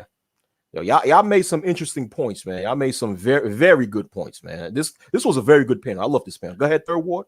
I want to add to, so yes, you guys are right. Like Sir Obadiah was saying, a lot of people don't want to ask these questions about stuff that they don't know because, one, it shows their lack of knowledge or, intellect on a particular topic. But also it's also like in school, like I was going back to the school reference in school, if you was the cat that raised your hand, and they wanted to move on to the next topic, as far as the students are concerned, they would try to like shame you or tease you. Oh, you want to learn, it's kind of like, that they'll kind of shame you for wanting to actually know the topic on whatever it is you're learning. So that way you could be able to do the work when you go home, whatever homework they give you based off of whatever it is that you're learning. And it's kind of like, it goes with that whole educated lame thing where, you get labeled, this or that just for actually wanting to know or seek knowledge on something, in which I never understood that. And I'm like, no other culture of people does this, but our own people in our own culture. And to me, that's like one of the dumbest things I think, anybody could ever do. Well, can I say something, brothers? That's new Black culture. Old Black culture wasn't like that I remember. Facts. Old Black culture was about being smart, being educated. New Black culture, I hate to say it, but it's on a dumbed down thing. And there's an encouragement to be on some dumb stuff. And it's, they get the laughs and all this stuff. It's like, the class clown kind of thing. You know what I mean? When we're getting ready to have a test, you know what I'm saying? They want to act all stupid, or during class, they want to make always jokes and stuff like that. I'm like, man, we're trying to learn here. That's what we're trying to do. It goes back to one of Chris Rock's jokes that he made. What's that? I think it was, I forgot which one of his live shows that he did. It was one of those HBO live stand-up comedy shows that he had, where Chris Rock said, "A nigga love to not know." What's the capital of Zaire? I don't know that shit. So it goes. I'm just exemplifying what Solon Black says as far as today's generation, or today's so-called black culture, supposedly just promote being dumb, or promote this brain drain and this dumbing down of our people. It's like, and same thing, Third Ward was pointing that out when he was talking about how during school, kid will be in class and asking questions and really want to learn something. So it's this promotion of this brain drain in among so-called black people, which further, in my opinion, discouraged them to ask questions, because it's this counterculture with among so-called black people that it's not cool to be intelligent, where in times past you were supposed to be intelligent. So Juan G's, I pass the mic to you. What do you think of what I just said? What do you think? What are your thoughts? Well, on that situation, it's a lot. There's a lot of people that's messed up out here. Negativity is bliss, man. A lot of people that attract to negativity, and they'll shut down the positive people or put them under the rug, like what I mean, like they ain't there for real most of the time. But I pass it. Yeah, they do that. So before I want to move on to Jalen, the Man of Storm's question, because he asked a very good question. Do anybody else have something to say regarding this current topic that we're talking about? Yeah, I just want to say one last thing, and then we can go to the next thing. So if you look at, like, let's say the last maybe 10, 20 years that we've been living right on this earth. So back in the day, like when I was coming up, because I was born 1990. I'm 31 years old. So when I was coming up, like especially when like in the 2000 era, when technology and social media really started to take off. I remember if you was one of those guys early on back then who had a hand in technology or tech or whatever, dudes was getting clowned about that, particularly in the hood and stuff. They was getting clowned, oh, you tech nerd, computer geek, yada yada yada. But now if you look, those same guys are like the ones that are like really influencing the world and pretty much have changed and revolutionized the world by the way we communicate, talk to each other, and just how we go about our normal everyday lives and stuff, even stuff with our jobs. I mean, everything is now through computers and texts and emails or whatnot. And it's like, it's funny though, when I go back and I think about those days, I'm like, damn, they was getting clowned, but I'm like, nah, these dudes is running the world and influencing the world. The Elon Musk of the world and all of these tech guys, they running it up now. You know what I'm saying? They pretty much are manifesting the new age of the new world. You know what I'm saying? Yes, Yeah. that's most definitely true. It's to the point now where in today's world, you have no choice but to have some sort of tech savvy within you in order to be able to maneuver around the world. It's funny that you brought up that point, which is a very true point, Third Ward. So you had something to say about that, so? Yeah, because obviously coming from the black community, when I was coming up, I'm a little older than you guys. It was kind of like they were on the fence, but then we had definitely those outspoken folk who were trying to, call me a lame and all, because I went into IT as well. But funny thing is, I saw those guys later on. I was doing very, very well. And these guys were still trying to make it through. And I'm not trying to be mean about what they chose, but obviously I made a good choice. You know what I mean? I kept up with the times. So sometimes within our culture, we need to understand, hey man, what's wrong with these guys doing what they're doing? Just give them their proper respect. You know what I mean? What's wrong with that? Facts. And I'm gonna just say this to K-So real quick. I just want to say I just subscribed to his channel, and my first time meeting you in person, I've actually heard quite a bit of good things about you from other content creators that I watch. They, sing your praises all the time. So shout out to you, man. Yeah, let me think. I appreciate that. But I'm not really on YouTube anymore. So my channel's there. I put stuff more so on my community tab, and then what you will get a trailer video, so to speak, that guides you to Rumble, because I'm not trying to support the censorship of YouTube. So just a heads up. You know what I mean? Just a heads up. So Solar Black, if you don't mind, can you post a link to your channel on rumble.com? I know you got, how many channels do you have on rumble.com? I got 2. Okay. I got one for Bible, and then I got one for just like general stuff. Okay. Where I'm a little bit, I am wacky. I get a little wilder on that one. Right. But when I get into scriptures and stuff, I don't play a lot. So I separate them. You know what I mean? Because I know the wildness. You know what I mean? But I'll give you guys a link, no doubt. Right. You could post that. You could post that in the chat, the link to both your channels on Rumble. Yeah. Just to make sure that I have my information correct, because since we talking about being well informed on this particular topic, if I'm not mistaken, Wacky, you and K-So, y'all are part of original Manosphere 1.0, correct? Or at least that's where y'all came from, right? Correct. Yes, correct. Yes, sir. Correct.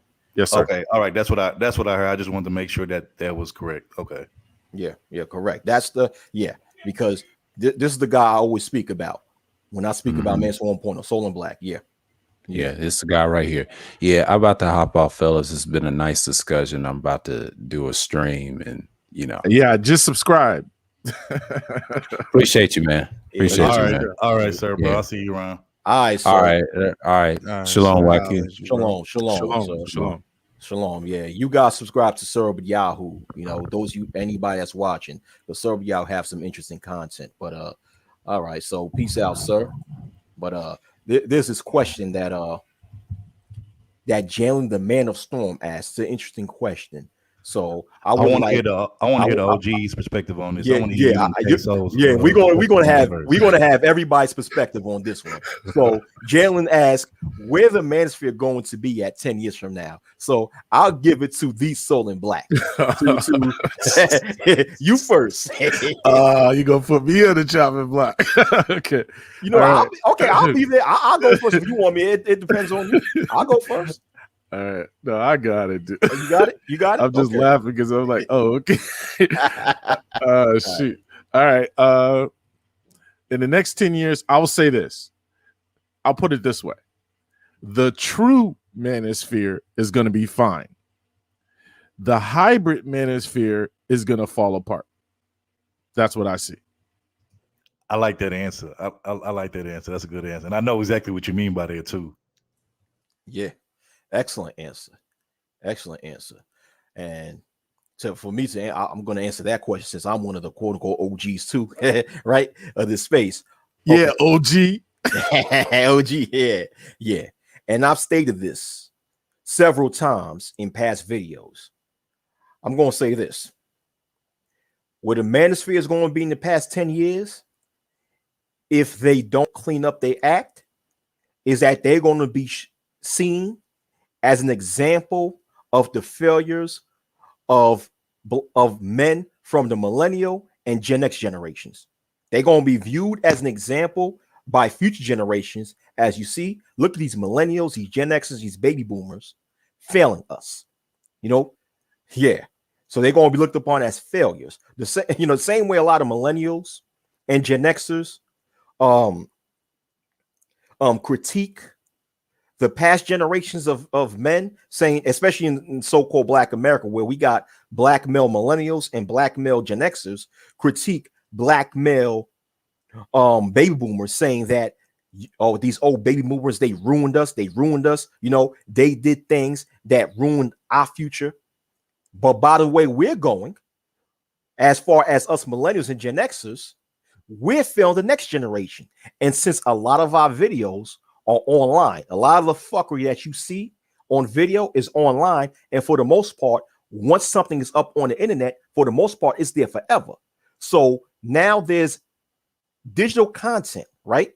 Digital video content, or I'll say digital records of the manosphere failing the future generations of men, because they, for the most part, a lot have refused to put in the necessary work they need to make the world better for men.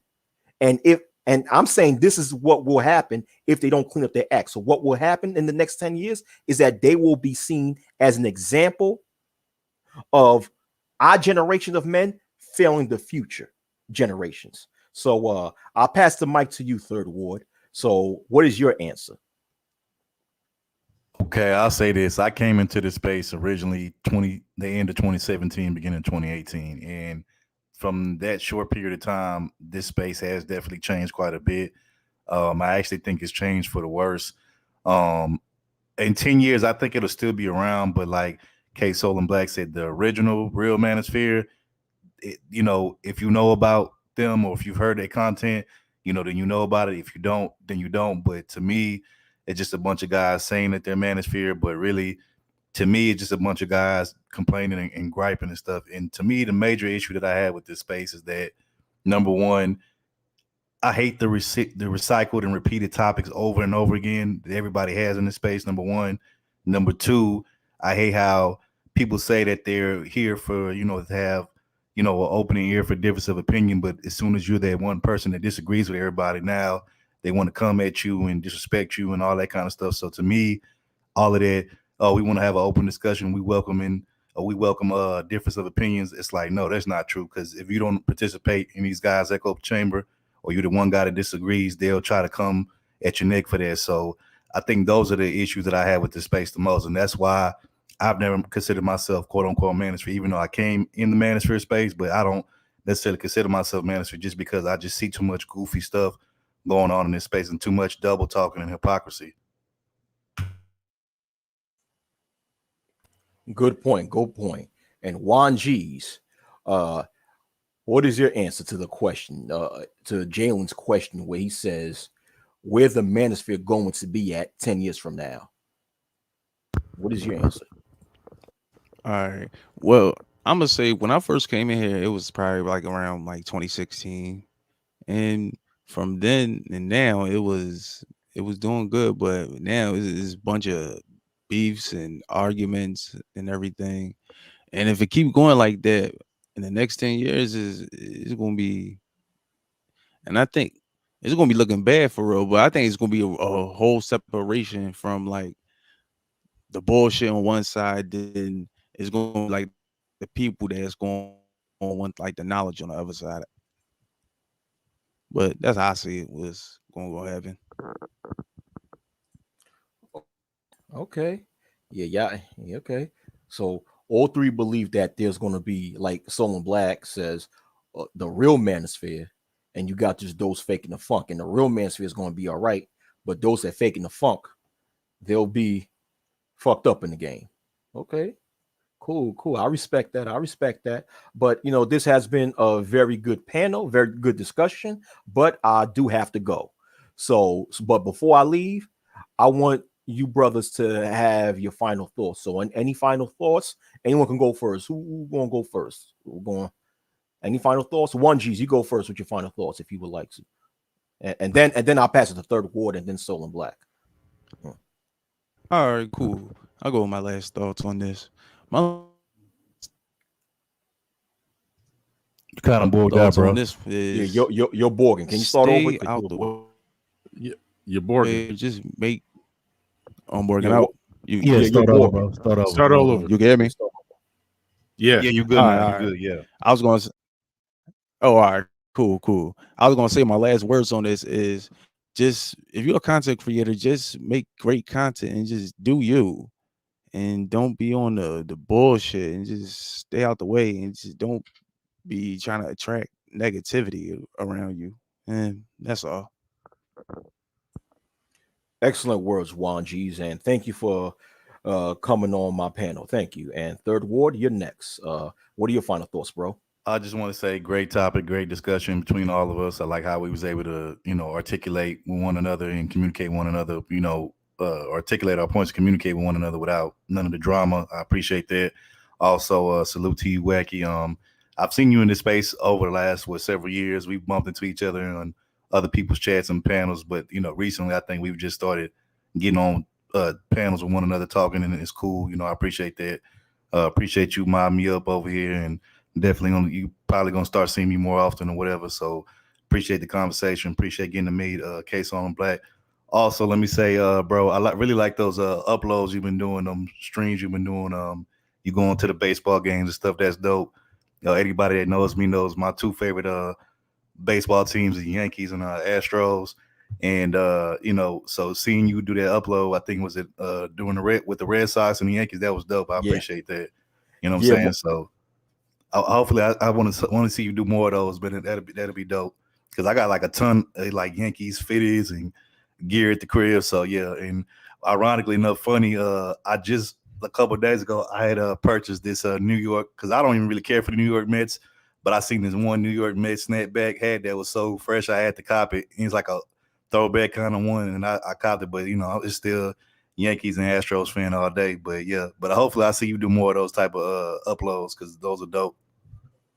Oh, most definitely, Third Ward. Thank you. I'm going to do these uploads, and I'm going to present, and I'm going to leave them on my other sites. So I'll put them up on YouTube for a while, and then I'll put them up on my other channels that I have on other platforms. Because a lot of my videos I'm not going to keep on YouTube, because I ain't fucking with YouTube like that. But thank you, Third Ward. Yeah, I don't blame you, bro. But all right then, bro. I'm gonna let y'all, bro. Peace to y'all, man. All right, Shalom. thank you. Shalom. Shalom. Yeah, because Yankees. Oh, I was happy when we beat the Red Sox, man. Facts. I hate the Yankees. I hate the Red Sox with a passion. Facts. Oh, me too. There's a big hatred between them two. Yeah. I mean, wow. I still never forgot.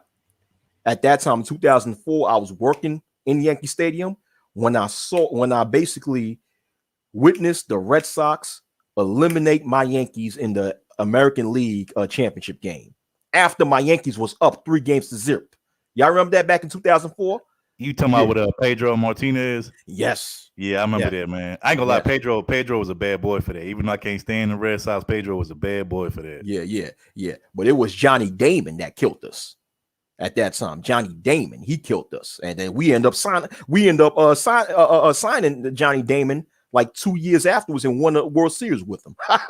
But I was so happy to see that ass whooping that my Yankees gave to the Boston Red Sox.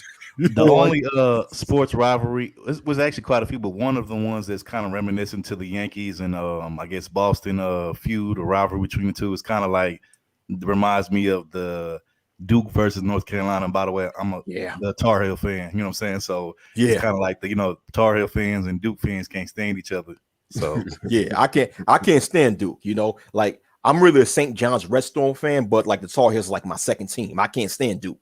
That's what it reminds me of, that rivalry right there. So it's funny because in New Jersey has a lot of Duke fans. Yeah, mainly because some of the best basketball players from New Jersey end up going to Duke, like Kyrie Irving, Jay Williams, and what's this guy's name? The little Grant Hill went there. Well, Grant Hill, I think he's from Virginia, right? Yeah, but I'm saying he's just one of the Duke greats. Yeah. But this other player from New Jersey, the short Caucasian kid that played with Christian Laettner and Grant Hill, what's his name? I know you're talking about. I can't remember the name, but I know you're talking about. Yeah. He ended up coaching the high school that Kyrie Irving went to. But all right, so we could talk sports for a long time, but I gotta bounce. But yeah, so on the Black. Sorry for talking. What are your final thoughts, bro? I know you start something when you start bringing sports with Wacky, man. Oh Lord, you start something. Oh yeah. But I'll take the blame. That's my fault. No problem. Hey, me and Third Ward and sorry to interrupt, but me, Third Ward and Sir Yahoo, we was on Sir Yahoo stream speaking about sports for like how many hours? We was on there for about a few hours, about a couple hours. Yeah. But all right, so go ahead. So what are your final thoughts, man? I gotta get out of it. Y'all crazy. All right, I don't even know what to say now. I'm just saying for the record though, I'm a football fan. You guys be basketball and baseball.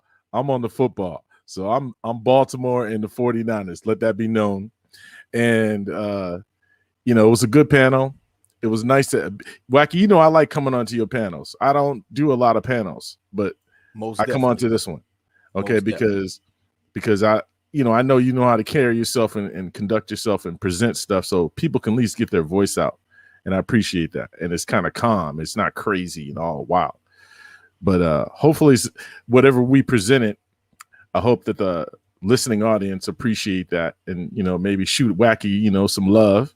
You know what I mean? Wacky, you got a Cash App? I do, but you know what? I don't need. I know. But I got a Cash App though. But I usually use my Cash App to bless certain brothers on here. But that's it. Yeah. Well, it ain't nothing with some coming in. Ain't nothing wrong with some coming in. Ain't nothing wrong with some coming in. What's wrong with that? What's wrong with? Ain't nothing wrong with that, yo. Yeah, I even forgot. I forgot my Cash App. Let me see. Okay. Well, anyways, I just wanted to say that y'all show Wacky some love, man. You know what I mean? He is one of the OGs of the Menace for 1.0, and he definitely knows what's going on. Check out his content. And as for myself, I'm just Soul. I love y'all, and that's how it is. I'm out. I thank you, Soul and Black. And you guys subscribe to him on rumble.com. He has 2 channels on rumble.com. You guys subscribe to him, man. But anyhow, I see you, Jersey Hammer. I see you. You said y'all ain't gonna root for Rutgers. But anyhow, it was great. This was a great discussion. I appreciate all you brothers that came on the panel. Juan G, Soul and Black, Third War Colombian, Sir Yahoo, Jalen, the Man of Storm, what's the brother's name? What's the brother? Juan? No. Azure Saint. I'm sorry, I forgot y'all. And I see Just DeAndre in the chat showing the brother some love. So yeah, Just DeAndre, what's up, man? Yeah, Bobby Hurley. Yes, Jersey Hammer, Bobby Hurley. That's what I'm talking about. That Caucasian guy, the point guard for Duke, who's from New Jersey. Yeah, Bobby Hurley. Yeah, but yeah. But Just DeAndre, you came like in the last phase of this stream when I was about to close down. But hopefully I'll catch you next time. I'll subscribe to your channel, Just DeAndre. You make some interesting stuff. So all you brothers and sisters, subscribe to this brother right here, Just DeAndre. He makes good content also. So and y'all subscribe to what the brother name that just came, Third War Colombian. He makes content. I'll subscribe to him also. So anyhow, much love to y'all. This was a great panel. You guys have a great night. Be blessed.